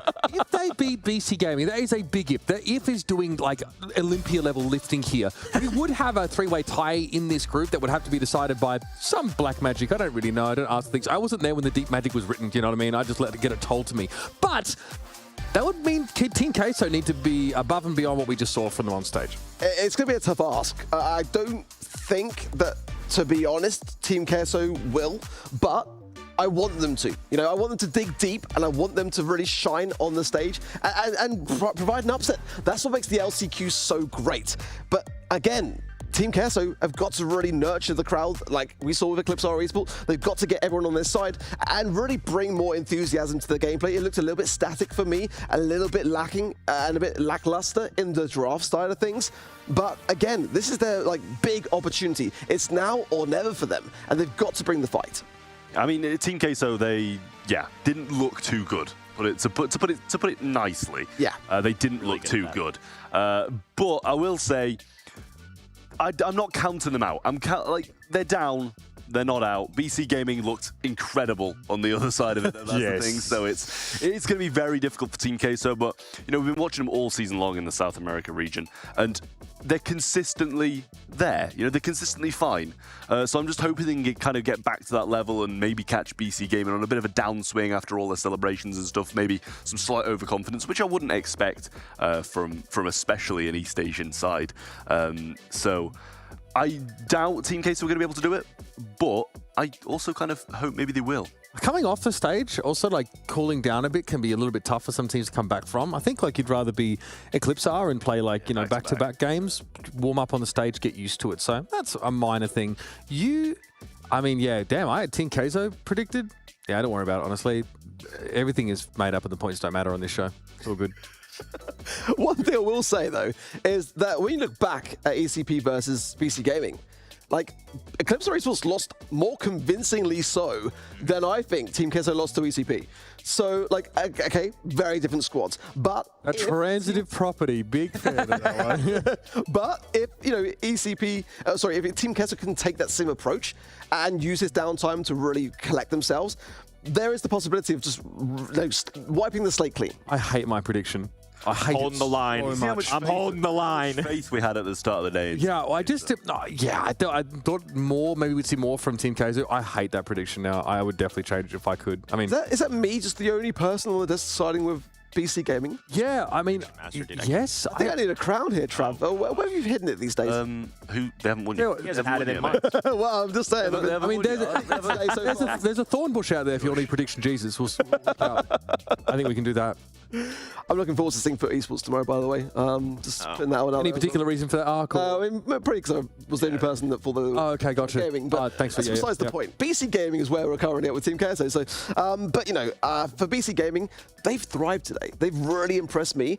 And you know, we've said many a time that they really doubted themselves in this competition. So, you know, the question now is, can they be consistent with this new revitalized look for BC Gaming that is getting results? I think they've been consistent over the whole year, honestly, from the APAC region. Kanga's tweeting like, oh, maybe I was the problem in the end. I'm like, I don't think so. I just think you come from a really strong region and you went up against an Eclipse Art team who weren't ready for you at all. Maybe who knows what it was. So I think they need to start believing in themselves now. Maybe this is not the time to get overconfident, but I do think they had to realize, wait a minute, damn, APAC's really good. We are good as a result of being able to hang. I hope that really drives them forward. This renewed or this newfound sense of confidence and faith. They looked more surprised than we did that they won, and I think that's an issue. I think that's an issue. Have some confidence in yourself. I'm still upset about that quote. If you don't believe in you, I'm not believing. Yeah, that's for certain. Look, sandbagging. Like the day 2 bracket, it's locked in a box. I'm keeping my predictions locked as well. I'm doubling down. I think there's going to be chaos. Let's let Team Queso put us at 1-1 and just let. It's been a crazy year. What's one more? What's one more crazy match, you know? And after that match, of course, we're going to find out what the matchups for tomorrow are going to be. You know? I mean, that is... there are, like we mentioned earlier in the show, there are no easy games left for any of these teams, right? Basically, we have 4 certified, guaranteed bangers, out of the box. I'm excited. Good pun. You did it again. Yeah, that was good. That was Own it. Good one, man. Own it. Own it. Oh my word, it's been such a phenomenal day, honestly. Some great results that I think many weren't expecting to see, and this is what I love so much about the LCQ. It's just how we see the first glimpse of the World Finals, and we see things that we're just like not expecting to be the case, and some teams that are falling behind, some teams that just the biggest of underdogs coming in and making a name for themselves. I mean, who would have thought coming into today that we would have seen the first LAN win for mainland China? Yeah, that is an amazing story, I think, and we're seeing it happen so early, especially because it's never been harder for mainland China to compete at Worlds. Now they don't get guaranteed spots to come through. But I want to remind you guys that LCQ teams at last year's Worlds made incredible runs, right? Who were the LCQ teams? SK Gaming was an LCQ team. Yep. STMM were a bloody... So these teams are all primed to make it through. If they make it through LCQ, they can do damage at Worlds too, no doubt. Well, Trav and Kenny are going to take the reins for BC Gaming versus Team Queso. Guys, take it away. BC Gaming versus Team Queso. Final match of the day, Trav. It's going to be an excellent one here. Both sides getting ready to rumble. Team Queso versus BC Gaming. The audience packing it out. Some good fans smiling and waving as well. It's going to be an awesome conclusion here. Just checking you can hear me. Yes, I can. Through your headset. Yeah, I hear you. Okay, perfect. Because my earpiece is just gone, so it'll be completely fine for now. But when I get a chance, I'll definitely get that fixed. BC Gaming versus Team Queso then. Definitely going to be a really, really solid match between these two teams. It's kind of the two teams who we expected it to be close between coming into today. That's the big thing. We expected Eclipse Art to just be flying high on top of the group instead of being one-on-one, and BC Gaming being the one flying high. This is the kind of match that we expected to be the decider. And it still can be, don't get me wrong. But also, Team Queso are coming into this one as the heavy, heavy underdogs. I mean, no matter what, it's going to decide things one way or another. Either we're getting 1-1 and we're going to go down through tiebreakers, or BC Gaming clear, they go 2-0, and Team Queso go 0-2. It's just the reality of the situation. Honestly, this BC Gaming squad has surprised me. And jokes aside, when we look at that BSEN interview that they did, shout out to those guys once again. Ark mentioned them earlier, but they've done some great stuff for the community. The magazine that they put out, really resourceful. I found myself going to it to try and find talking points. Like I read that quote earlier, they said we are, quote, one of the worst teams here. And now they finally get a victory. I think Uber brought up a good point too. You know, every year I feel like when we get to these international events, we have an idea of what all these regions are. The big bad EMEA. NA has been battling all year. And there's always some crazy stuff that happens. Just like last year at LCQ, we thought this APAC region was going to dominate. Good example, Chasmic Gaming EA didn't make it to the next day. We had some really good North American teams not progress forward. This BC Gaming team might just be one of those teams that surprises us. Yeah, I mean, that's the thing for me. Like, the Chinese teams, obviously, they can't really speak too much on the global stage. But the East Asian teams, APAC now, sorry, always seem to just be very quiet all year long. And I don't know if that makes them doubt themselves because they're so, like, non-vocal in comparison to Europe, comparison to NA, who are always chirping, speaking on Twitter, on social media. Bigging themselves up. We do love to chirp. Exactly. And that's the thing. They keep quiet. They let their skills do the talking, and so far BC have been letting their brilliant skills do the talking. Looking to do the same against Team K, so we're heading on to double swoosh, and Rico going to be the first pick. Not really sometimes I'd usually see it on double swoosh, so it does make me kind of rethink it, but BC Gaming going to follow up with the Meg and the Buster. I much prefer those. More of a Hard Rock Mine kind of brawler, right? In Jim Grab, it wouldn't be weird to see him in this game mode. I think Rico's a really strong brawler. It's just on this map, more used to seeing Rosa and Chester. A little bit of an untraditional mid situation here too, no matter how you spin it for Team Queso. And here comes Shelly. We saw Primo. We've now seen Shelly a second time be the option to try and counter out Rosa. And honestly, if you look at BC Gaming side, they have so many health points distributed amongst them. Every single one of them are powered up. Sure, they have Rosa on the other end. Chester, kind of that medium range. Rico, a little squishier if a Shelly gets on top of him. If a Buster starts reflecting stuff. If Meg gets a baseball swing and a forearm to the face. What are they supposed to do? I do feel like an underrated stat, health points. At a professional level especially, the more you can have, and they have good matchups on paper, I feel like BC Gaming are probably favored here, right? Yeah, no, I feel the same. I feel like Rico was just such a weird first pick. Like, it seems like such a waste of a first pick. Not just weird. Like, they didn't have to. They could have reserved that. You know what I mean? They didn't have to reserve it. You know, they didn't have to reserve it all because Rico, you just don't even want in the slightest, I'd feel, on double swoosh. Right. They could have just saved it. They could have just waited. They don't think the enemy team's going to take it, but they took it first overall. Just a really weird thing. I agree. It's very, very odd to take Rico first on double swoosh. I'm waiting for it to be a completely different map and just switch onto Hard Rock Mine, and then I'll take everything I've absolutely said back. Oh, fair enough. But yeah, no, it just feels weird. I really like this this BC Gaming composition. I'm going to imagine maybe we're going to see Buster through the mid. I don't know if Meg is Meg really a mid brawler here. I'm not 100% sure. Yeah, you know, ideally you're going to want Shelly to take on the Rosa, right? I feel like that's just a textbook on paper, good matchup in general. I think Chester probably has to mid for the other end, and then I think you bring up a good point. I mean, Meg is more of this short-range brawler, but kind of wants to play the range a little bit more than somebody like a Buster here. Let's jump in as we see BC Gaming taking a strong start, and it looks like a little bit of a change-up compared to the draft we just saw. So that makes a little more sense why we don't see the Rico. Let's break this down. We've got Jesse, Sandy, and Frank. On the other end, we see Meg and Buster. The change-up here is going to be the Gene, though, so I feel like we have some mids that make a little more sense. Yeah, no, this is a bit more like it. Geki's going to kind of handle it himself on the right-hand side there. Shoots 3 shots straight into the Buster shield and took the full force of it bouncing back. Rees down this left-hand side now, taking a few shots to the faces. Sandy just gets it super beautifully. There's the hypercharge, the slow to follow up, but down he goes. Geki's going to use the hypercharge himself, though, and get some brilliant shots in. Another super to follow up, but that gets bounced back to him. And everything was going so right for BC.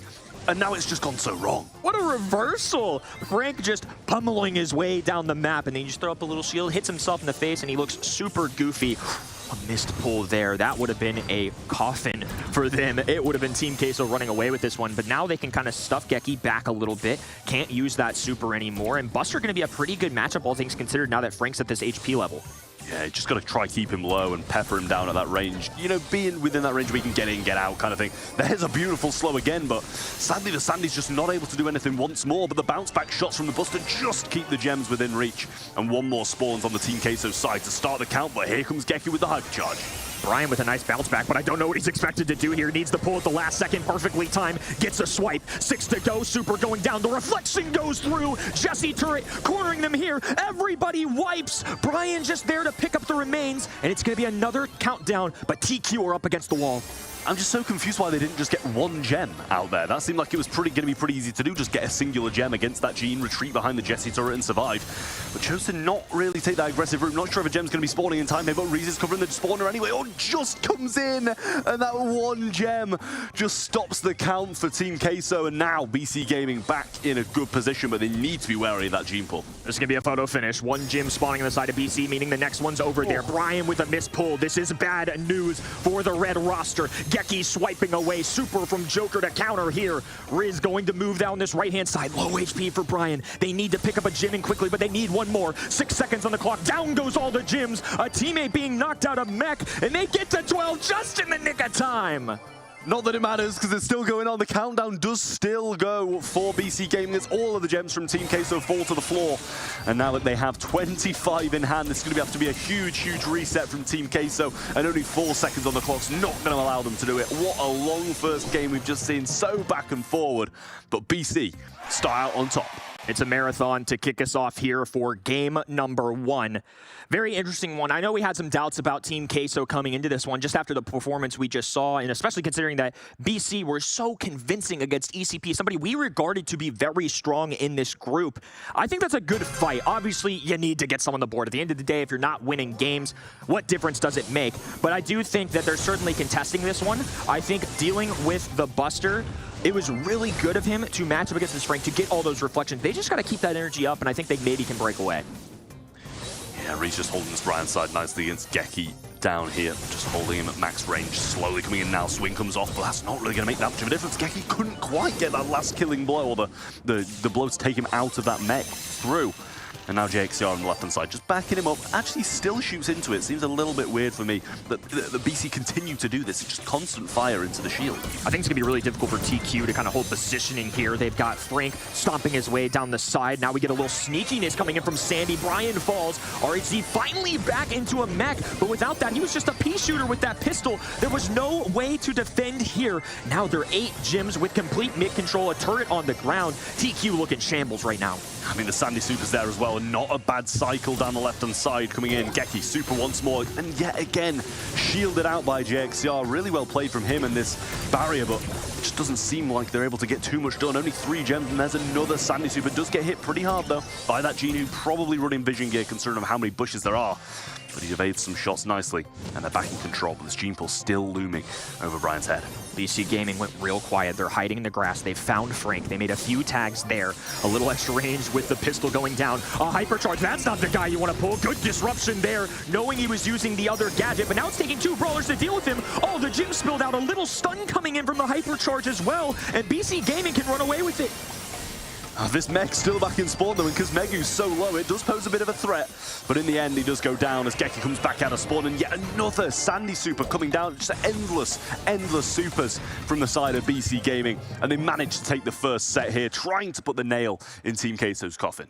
Another convincing one here for BC Gaming, picking up on what we saw in that game number 1 performance from them. If they can do it against ECP, a team that we regard to be pretty strong, a convincing win against Team Queso in that game number 2, I think it's safe to say that BC at this point in the day should be the favorites. Coming into today, though, I gave a lot of credit to Team Queso. You know, they have a couple players that made it to day 2 of LCQ last year. These were some of the players that were the underdogs last year, kind of filling that BC Gaming role. They know what this feels like. It's interesting to see them kind of put up a fight, but not quite get there. I really liked some of the small moments they had. Gene making some pulls, some lamp blowouts to kind of bounce Frank off of supers.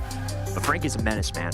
It takes more than just some good shot. It took Joker every single shot in his tank to get rid of him, to get the reflection, to make Frank hit himself in the face. And even then, even with as good of tiny little details as that, they still couldn't pull away with a win. I mean, Queso, they did play it well. They had some really good moments. The amount of barricades that were just bouncing back shots and getting kills was absolutely unreal. But BC were just relentless. Time and time and time again, just absolutely hounding the gem carrier. It's, you know, Brian stepping out of line, maybe a little bit too much and risking the gems.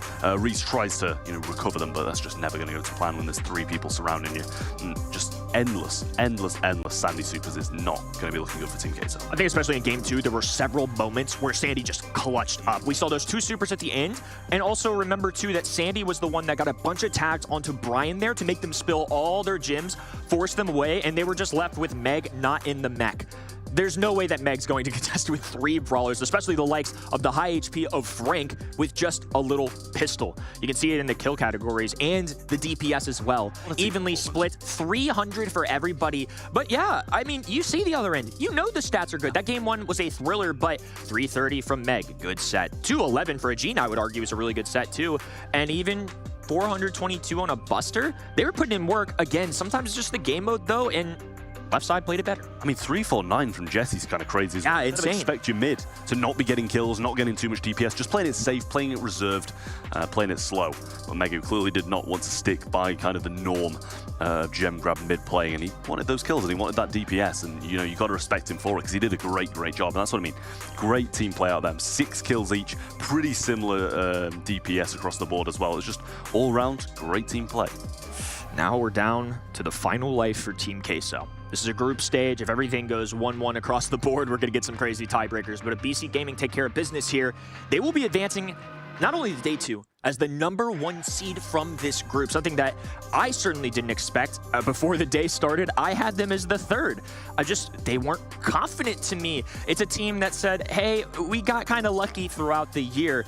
I should have known better. I casted this region all year long. Angelic at the time, now being picked up by BC Gaming. This is a group of guys that are newer to the scene. They don't have this lane experience. Team Queso is super young, but they've been at this stage before. Brian, the only one on that roster who hasn't necessarily seen the big stage like this here in Cologne. They're getting ready to go for one more draft. Team Queso have to find a set win here to continue their tournament lives.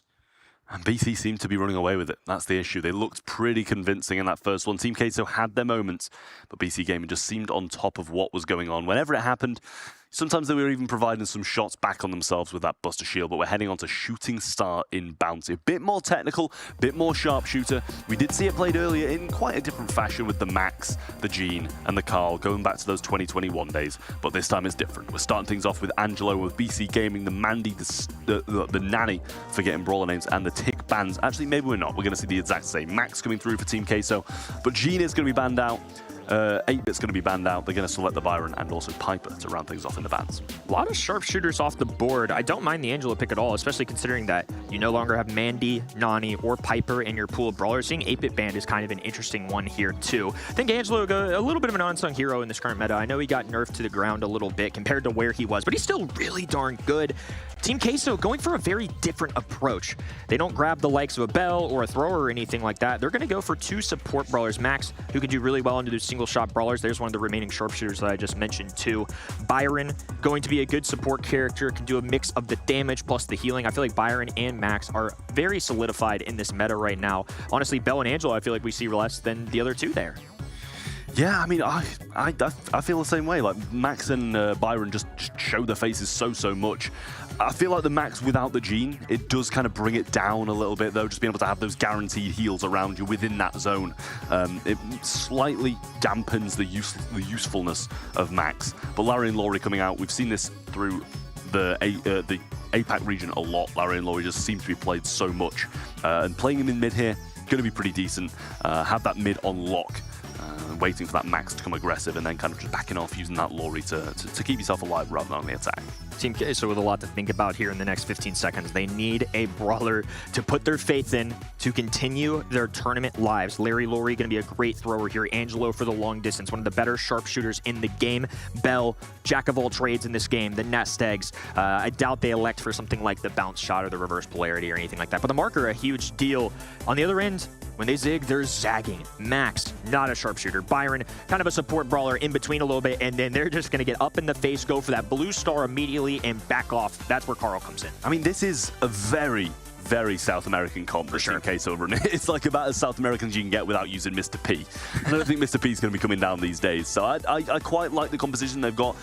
Larry and Laurie are going to have to be very careful about how easily the opposing comp is just going to be able to spring into action. Max speed, flying hook, and the spin with Carl it's going to be dangerous, but Mega obviously having the ability to rotate over this water is going to be a huge help.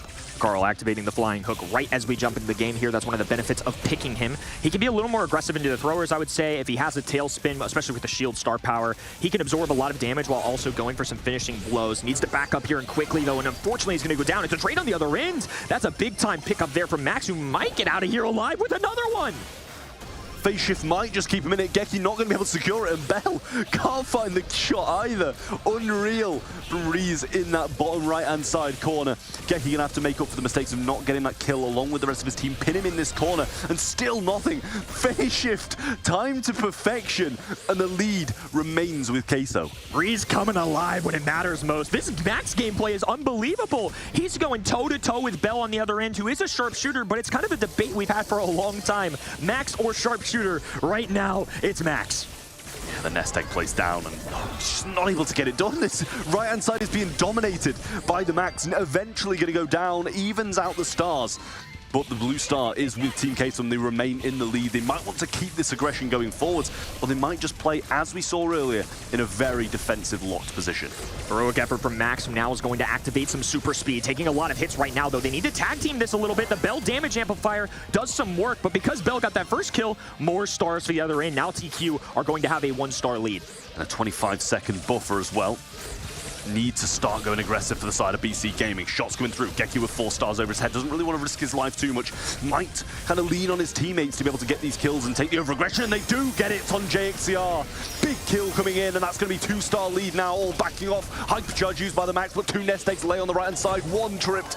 Almost going to be 2. JXCR coming in, but it's not going to be done as Geki uses the gadget, takes some health back, and heads to match point. Heartbreaking loss for Team Queso.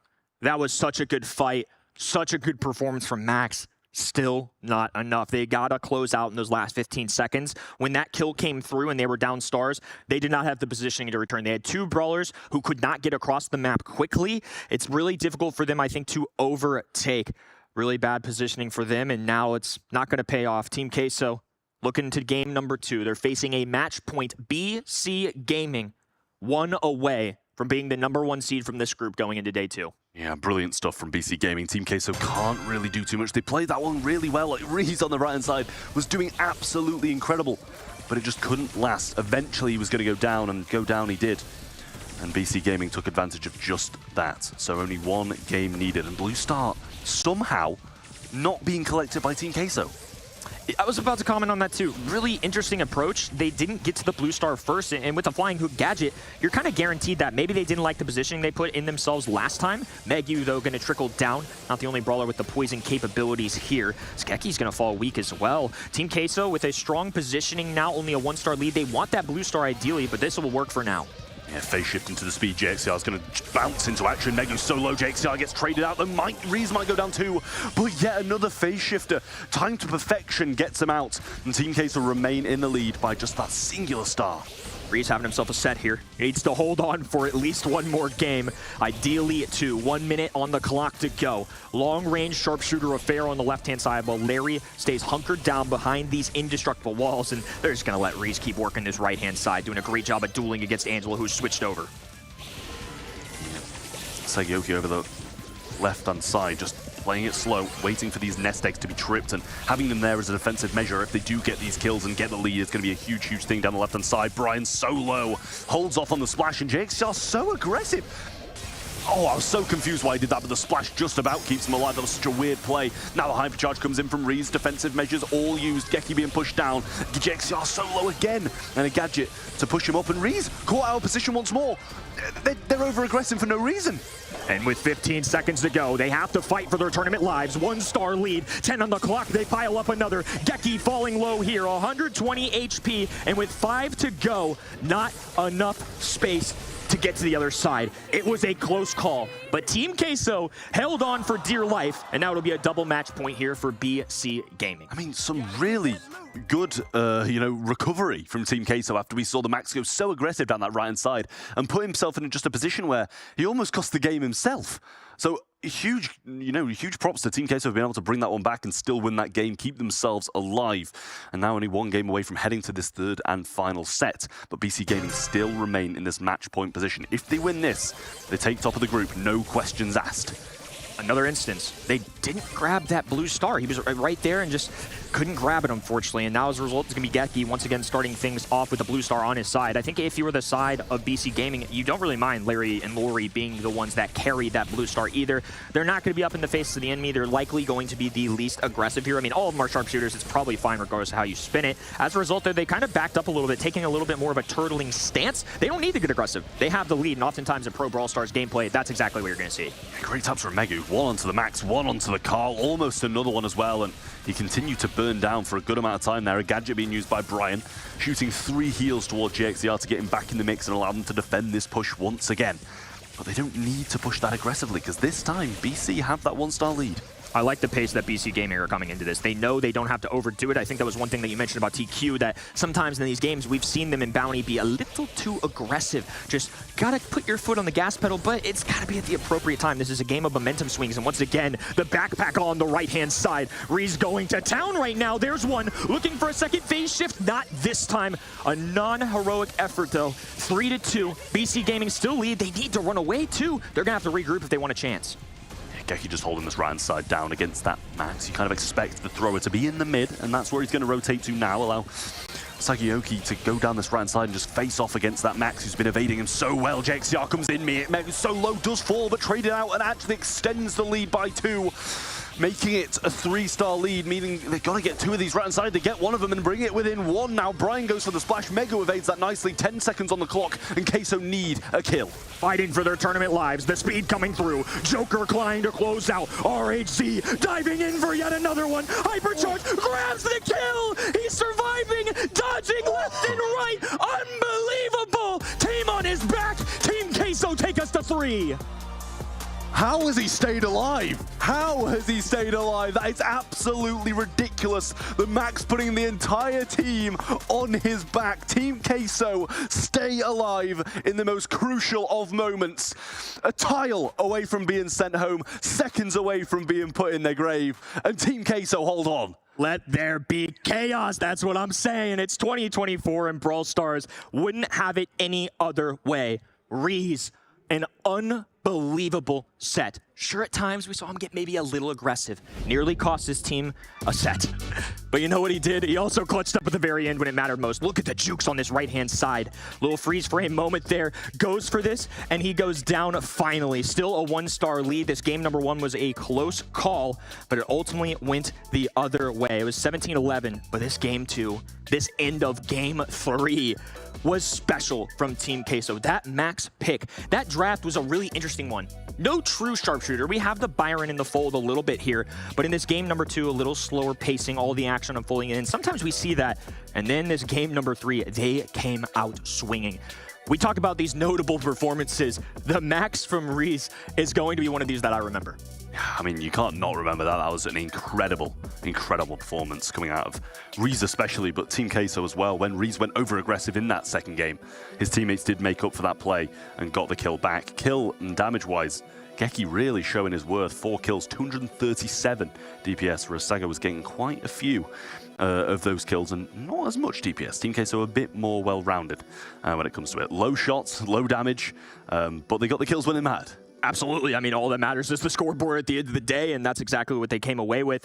Kind of interesting to see Angelo be the first overall pick and the least valuable brawler in the kill category. I know he's lighting up the DPS feed, so I don't want to over-criticize, but you got to make those first overall brawlers count. You're kind of relying on Angelo to bring the value, and instead, it was more of Bell with the damage amplifier. It was more Larry with the assistance of Laurie getting that high DPS. Angelo was landing shots, but I think that may have been just the one tiny thing that maybe could have pushed them over the edge to get this win, because it truly came down, I mean, to the last 10 seconds of a couple games there, and having those extra tags, having those extra kills do make a difference. Yeah, they do. And I mean, it came down to less than the last 10 seconds of the last game. Oh my goodness. A marked up 400, 4 stars to his name with a blue. Oh my gosh. I mean, that was the kill to flip the game, and Team Queso just managed to hold on. BC couldn't secure it, and the wall definitely helped him out quite a lot in that bottom left-hand side, but you still expected him to go down with the pinch that was on him.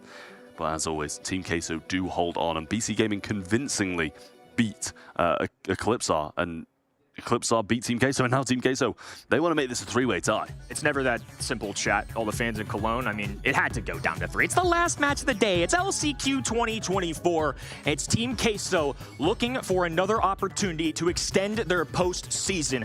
Here we go.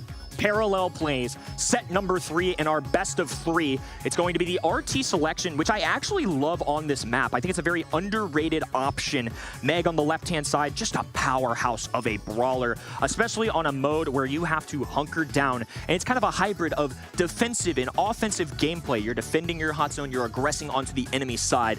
This is where it's kind of two tails, right? A lot of these brawlers are going to stay on their home base, try and secure that first 50%, travel up to the other side, kind of have a brawler be aggressive, get some poke damage, if you will, into that hot zone. Meg is somebody that can kind of play both in the mid, but Gale is so good on this map, on this mode, and now they've just blocked out any possibility of a tank messing with him.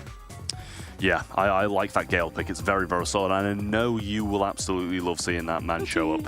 Guilty, in the words of Kenneth.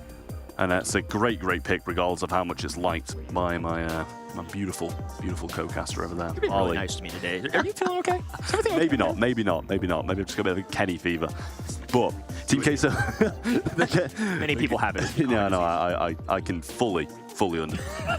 Barley going to be rolling in for Team Queso. Then we saw it a little bit earlier on. The Barley did work, I believe it was for Luminosity in their final game, which allowed them to go through. So maybe Team Queso will have the same look with that. And I think it was pretty much the same comp as well. RT was there too. And then they paired it with a Stu, which they still can do if they really want to. And I wouldn't actually hate that. No Larry Laurie, no Barry. Barley is certainly the next best option. Now they pair this with a very Latin pick. The LG comp. We've got the Stu. Yeah, I think Stu is going to be a fantastic choice here. I think this is the aggression that they kind of need, right? We saw what Batchy did on this brawler earlier. Curious to see who ends up playing it for the TQ roster, but that's the X factor. That's the, if this guy does well, we do well. I think RT a little bit of a safe selection. Barley, especially considering the bans, like I mentioned, a very safe selection. I love having a thrower on this map, especially in the ones like Gale. It's not the easiest brawler to face off against right now, but if you have those walls to hide behind, I think it can work. Maybe. They block the idea of tank on the other end, and on their own side, they go for something really aggressive. Traditionally, Stu counters BB pretty hard, I would say. You can kind of just skate away, get your tag, skate away. BB can't close that distance. It's a really aggressive option into Barley, but she has to get up close.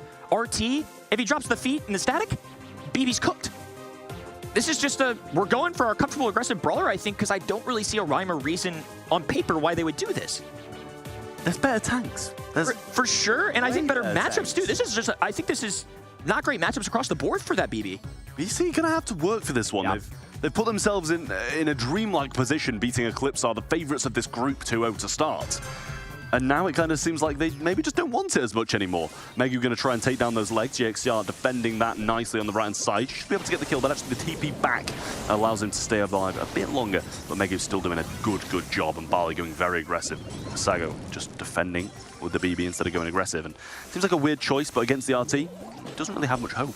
It's funny because Barley is probably the least aggressive brawler out of the three on their side, and he's the one taking the 1v2 situation, grabbing a kill onto Geki, slowing down Megu, cycling in a super, and somehow, I was going to say, there was no way Megu was going to escape that. Finally popped out of the mech, and now on the other end, offensive prowess for BB. It's going to be a bounce up and down. Our cameraman's going to have a tough time with all this action. Yeah, nice stuff from Team Queso, and that's only just their home zone secured now. So they're at 77, and Brian going aggressive once again, trying to bait out this knockback so the Reese can come down the left-hand side unnoticed. But he has got the stun directly onto the Barley there, and Sago through the mid, trying to do more of the same, just pushing them back, playing it slow. And now this home zone pretty much secured. It'll go up to 69 once they get back there, but Megu going aggressive on the right-hand side, trying to add some to that too. This is where things can get out of hand for Team Queso rather quickly. BB getting a trade. There's one for Megu, though, and Brian doesn't have a chance. This percentage climbing upwards. They're holding on to the enemy zone. The bottle's flying. A fiery flurry covering up this top right-hand hot zone. And now it's going to be left to Team Queso to successfully defend and then make it all the way to the other end. Well, Sago doing a good job, or as well as he can do at defending. Can't really swing because that happens, but he did get one hit on in there. Team Queso doing defending nicely and now moving into an aggressive position, but jump pad over, and he lands straight on JXR, who's actually going to be shooting at an invulnerable Geki as he'd just come out of spawn. Hypercharge used on the right side, pacing forwards is Sago and getting some great, valuable percentage. Might even be able to take the BB with him, and he does. They still got a little more work to do, but now he's trying to get behind these indestructible walls. Geki is in prime position here. Things were looking on the up for Team Queso, but BC Gaming has silenced them for now. Once again, a match point for our APAC squad. Well, I mean, BC Gaming really came out strong in the end of that game. Team Queso started so well, though they were in a wonderful position when they were up by about 15% and had control of the map and heading towards their opponent's zone. But everything just fell apart so fast when the Barley started to cook in their portion of the map, and they can't let that happen again. Team Queso need to find the lightning in the bottle. They did it in set number 2. They had somebody step up to the plate when it mattered most. BB falls immediately. This is what I'm talking about. Let's get off to a strong start. Got to defend our side. It's still interesting to me that they sent the Barley, but I think it's working out because ideally they want the Barley into that Gale matchup. The sharpshooter on the right-hand side getting a flank as well. There's another pickup, a valuable one. Megu falls. Now they just got to keep their distance. A last call flying down to the left-hand side of the map, and now Joker can just stay put. Great positioning here from JXR on this RT. Legs available as well.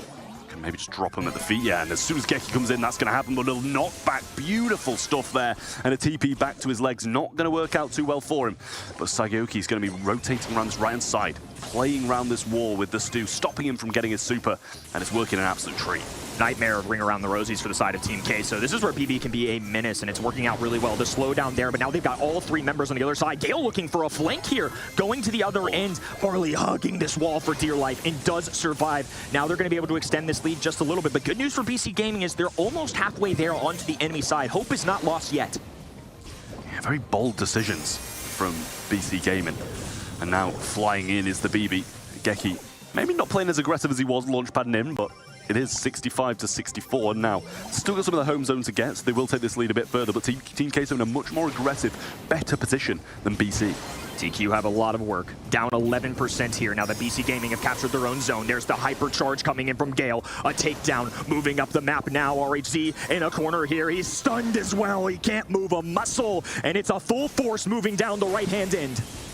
BB Bubble comes bouncing around, JXCR falls, and BC on the zone once more. Brian's the only one who can do anything, and he misses his first shot. Still secures the kill onto the Meg, but Geki will clean that up. JXCR looking for Geki now, but he's back behind the unbreakable wall. Knockback in the hand. Does drop his legs. Really nice stuff, but 5% still to claim for BC. It's gonna take an iron defense here. A hypercharge for BB. The static rushing in. APAC region rejoicing right now. Megu has secured the last percentage points. BC Gaming moving on to day number 2 as a #1 seed.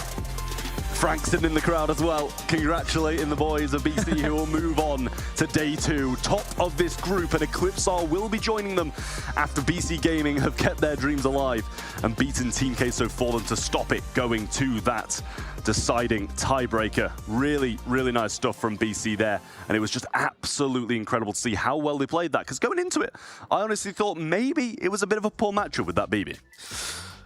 Incredible, wasn't it, really? I mean, looking at that second game as well, when Team Kesu were bringing things back, the player of the day, by the way, on that Max, unreal. I was just jumping out of my seat here. That was just phenomenal. I mean, to not see them come towards that later stage in Hot Zone without a win, disappointing. But I think, like, you know, nonetheless, BC Gaming were that team today, which just looked a cut amongst the others. I mean, this comp on Hot Zone, the BB is very good here, even if you feel like she suffers in the neutral game, in the middle part of the map, especially, you know, up against the Stu. Once she's on a hot zone and she can exploit those unbreakable boxes, the only way you can actually get rid of her is by dropping your legs as RT. Or finding a way to, like, pincer her around it. It's so annoying. So that pick really works out once you can get out of the middle part of the map there. Gale on defense here is so nice. I mean, it's impossible. Yeah, like Jack said, he drops his legs here, and then look at this, like the Gale Force to knock both of them back and make them completely irrelevant to the capture of the point was a massive moment here. Geki here dodges these 2 shots in that sort of clip and finds yet another elimination. I was really impressed. This is that quality of BC Gaming that I think their first match against Eclipsar got us ready to expect from them. The APAC region, man, they are sick. And that's the thing, whoever swaps onto that Gale lane loses. Like, Stu tried it, RT tried it. You know, RT's usually... They tried to get a Barley matchup against the Gale and kind of couldn't force it. I mean, the Barley did have some really good plays. He kind of did a little 2v1 in the bottom left-hand side at one point. But yeah, I mean, 540 yes. I mean, yeah, it's you're against a BB Meg composition, right? So you are pounding these people, and BB just takes vitamin booster, heals back up. Meg is Meg, very hard to deal with. I think a big thing to take away, too, is we talk about how impossible it is to deal with this Gale, how he's the MVP, how it's an iron defense.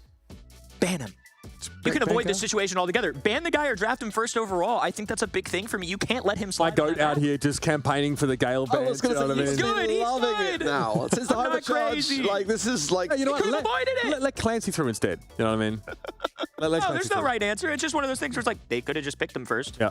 It's true. They could have avoided it. You've got a ban Gale there for me. It's just too strong on defense. I mean, yeah, I mean, it's as strong as it is. I mean, how many years have you waited, though, for Gale to be in this spot? I mean, he's cracked out of his mind right now, and Geki with an MVP, my goat Gale, he's like that. I mean, favoritism. He's built a little different. He's constructed alternatively. He's an old man with a lot of strength, all right? He's good in his olden age. Okay. He got a hypercharge. He's out of his mind right now. It's true. It's true. He's great for hot zone. Okay, bro. Don't make me feel like I'm crazy. I'm not crazy. All right, hit that coke tank over there, brother. Keep coming.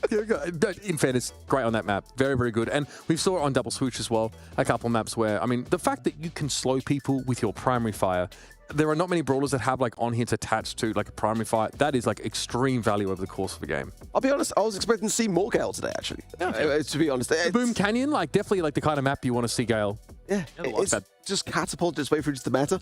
And I think that... See what he did there, the jump pad. Yeah, again, another plan that I just keep... I'm here all night, guys. I'm here all night. Crazy. He's not actually. He's going to go sit in his room and watch the B stream, trust me.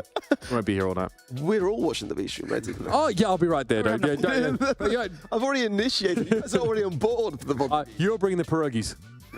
Oh no, darn. Food for the party. Yeah, that's it. You gotta provide. But what a day one. I mean, if day two is anything to go by, I mean, we could expect more of day one plus the rest. I mean, upsets. I mean, you gotta remember, this is what every team has been working towards all year long, and years prior to that also. As you reflect back through the groups for Group A, of course, STMN EU. Bang on top there. Had some close calls, but nonetheless, were able to come through pretty strong, pretty assertively so. Luminosity, the 1-1 there as well, and commiserations there down the bottom. Reply Totem, Toxic Lotus, and Navi. Navi going out. You must be devastated. Absurd. The quality of that team, like, it is pretty absurd. Navi, like, came out of the gates, looked really strong in their region, but again, they were a bit sussy at times, you know what I mean? They weren't the most consistent. And it's about peaking at the right time. That is what, and we asked the players about this, that is what's important at a tournament like this. Group C as well. BC Gaming on top there. Eclipse Esports just shy. Team Kesso will go home empty-handed. Sadly for them, their 2024 journey is over. Foot Esports. Who would have thought that above Tribe Gaming for Group D? Tribe Gaming survived on, however, and it's been Esports we wave goodbye to from the mainland China region. But Tribe certainly going to have to be going away to think a lot about tomorrow. I mean, you know, historically now, they are, you know, in a very tough position of potentially not making the World Finals. As Livy said, like, we're not happy with today at all. Yeah, like, there's nothing to celebrate. There's no reason to get excited. We really have to be a different team tomorrow. So, well, we've got one more thing to do today. All right. The draw. Oh, yes. Right. Yeah. You got the key? Trav, you got it, right?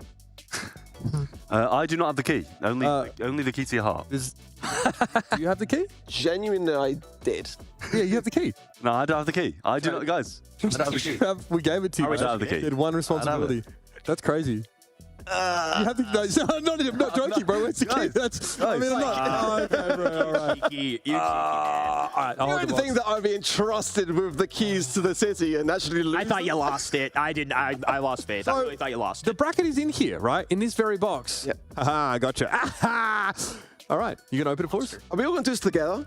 We are doing this together. Well, why am I just taking the full... We don't need 4 people to I had some bad PR with drawings. This is all you. Open the box. Holy. Nice job. That was clean. Clean, wasn't it just? All right. So, again, this is our bracket for our golden ticket matches. Only 4 teams can advance from tomorrow. Drum roll, please. Take time. I don't want to spoil it. Is it blank? And here we go. We've got our day 2 bracket here, Ark. Show the people. Oh. To the jib, sir. Spicy. I see. A better shot from there, maybe. All right. Can we punch in on that a little bit more? Okay, so it obviously has our group sort of position. So Group A, number 1 versus Group C, number 2. We got B. Okay, thank you. Just give it this one. God. Oh, that match number 2. There we go. What is this? Whoa! Oh my goodness. BC Gaming Luminosity. Okay, that's an interesting one, but Reply Tribe has to be And the 2 highlight European teams. Oh! Did they really just give us a generic? That's so good, man. STMNE versus Eclipse. I mean, we definitely need to see that Eclipse team look a cut above, I think, tomorrow. Because that team's looking good, man. Drake's going back to Worlds. Bobby's going to make Worlds. That could happen. I mean, you're guaranteed to knock out an EU team in that first match. No. That's so sad, honestly. Wow. The rest of the world, We're going to lose the rest of the world will be very an EMEA team. Wow. I mean, there is the potential here for, to have sort of 2 EMEA teams get through. Reply Totem versus Tribe Gaming. Yeah. Damn, it doesn't get any easier for this Tribe team, does it? Nice. It really doesn't. I mean, that matchup as well. That is a strong, spicy one. Tribe have got a lot of work to do. Yeah. And not a lot of time. Yeah. Well, what are you supposed to do? I mean, you go back and watch the games, I guess, but you probably just need to drill down on the mistakes you encountered today, because I don't think Tribe are going to come out of today thinking they played squeaky clean, thinking they had all the right answers. I do think they're probably going to look inward a little bit, try and work on themselves a bit. This is it. One best of 5 stands between you and Worlds, and Tribe, after a rocky year, they could just get themselves there, have a couple months to prepare. 2 teams that made the World Finals last year that just now are in a position to fight it out for it. Yeah. I mean, it's just, you know, it's incredible, really, when you think about it, that we're going to be facing the harsh realities of this. And, you know, when it comes to predictions as well, I mean, where do we go from there? Jeez, we're cooked. Can we like very quickly talk about this Luminosity versus BC Gaming matchup? That one is that was a toss-up. I have no idea what to think about that. If you saw that as a matchup yesterday, you know, I personally would be quite one-sided. Yeah, I'd be LG. After today, I'm a bit 50-50. I'm a bit BC. I'm a little bit. Oh, yeah. You feeling it? I'm a little bit BC. I can't lie. I'm gonna sleep on it. I'll think on it. I'm still feeling. I still feel like I gotta go LG. I think I'm on the BC train as well. We might have some, you know, usually the caster hive mind comes through pretty well for the most part. Yeah. We have our instances, Navi fans, whatever. Hey, dude, wow, that's crazy, honestly. Wow. I mean, he went with Foot, it's true. Yeah. And then Foot Esports, are they going to Worlds? I think they are. I thought they were the favorites. Toxic Lotus for Esports. That's a banger as well. It is a banger. Toxic Lotus stepping up in the way that they have. I mean, we've seen Toxic Lotus today just do some incredible things, making history for their region. I mean, it could be an incredible showing if they are able to do the unthinkable.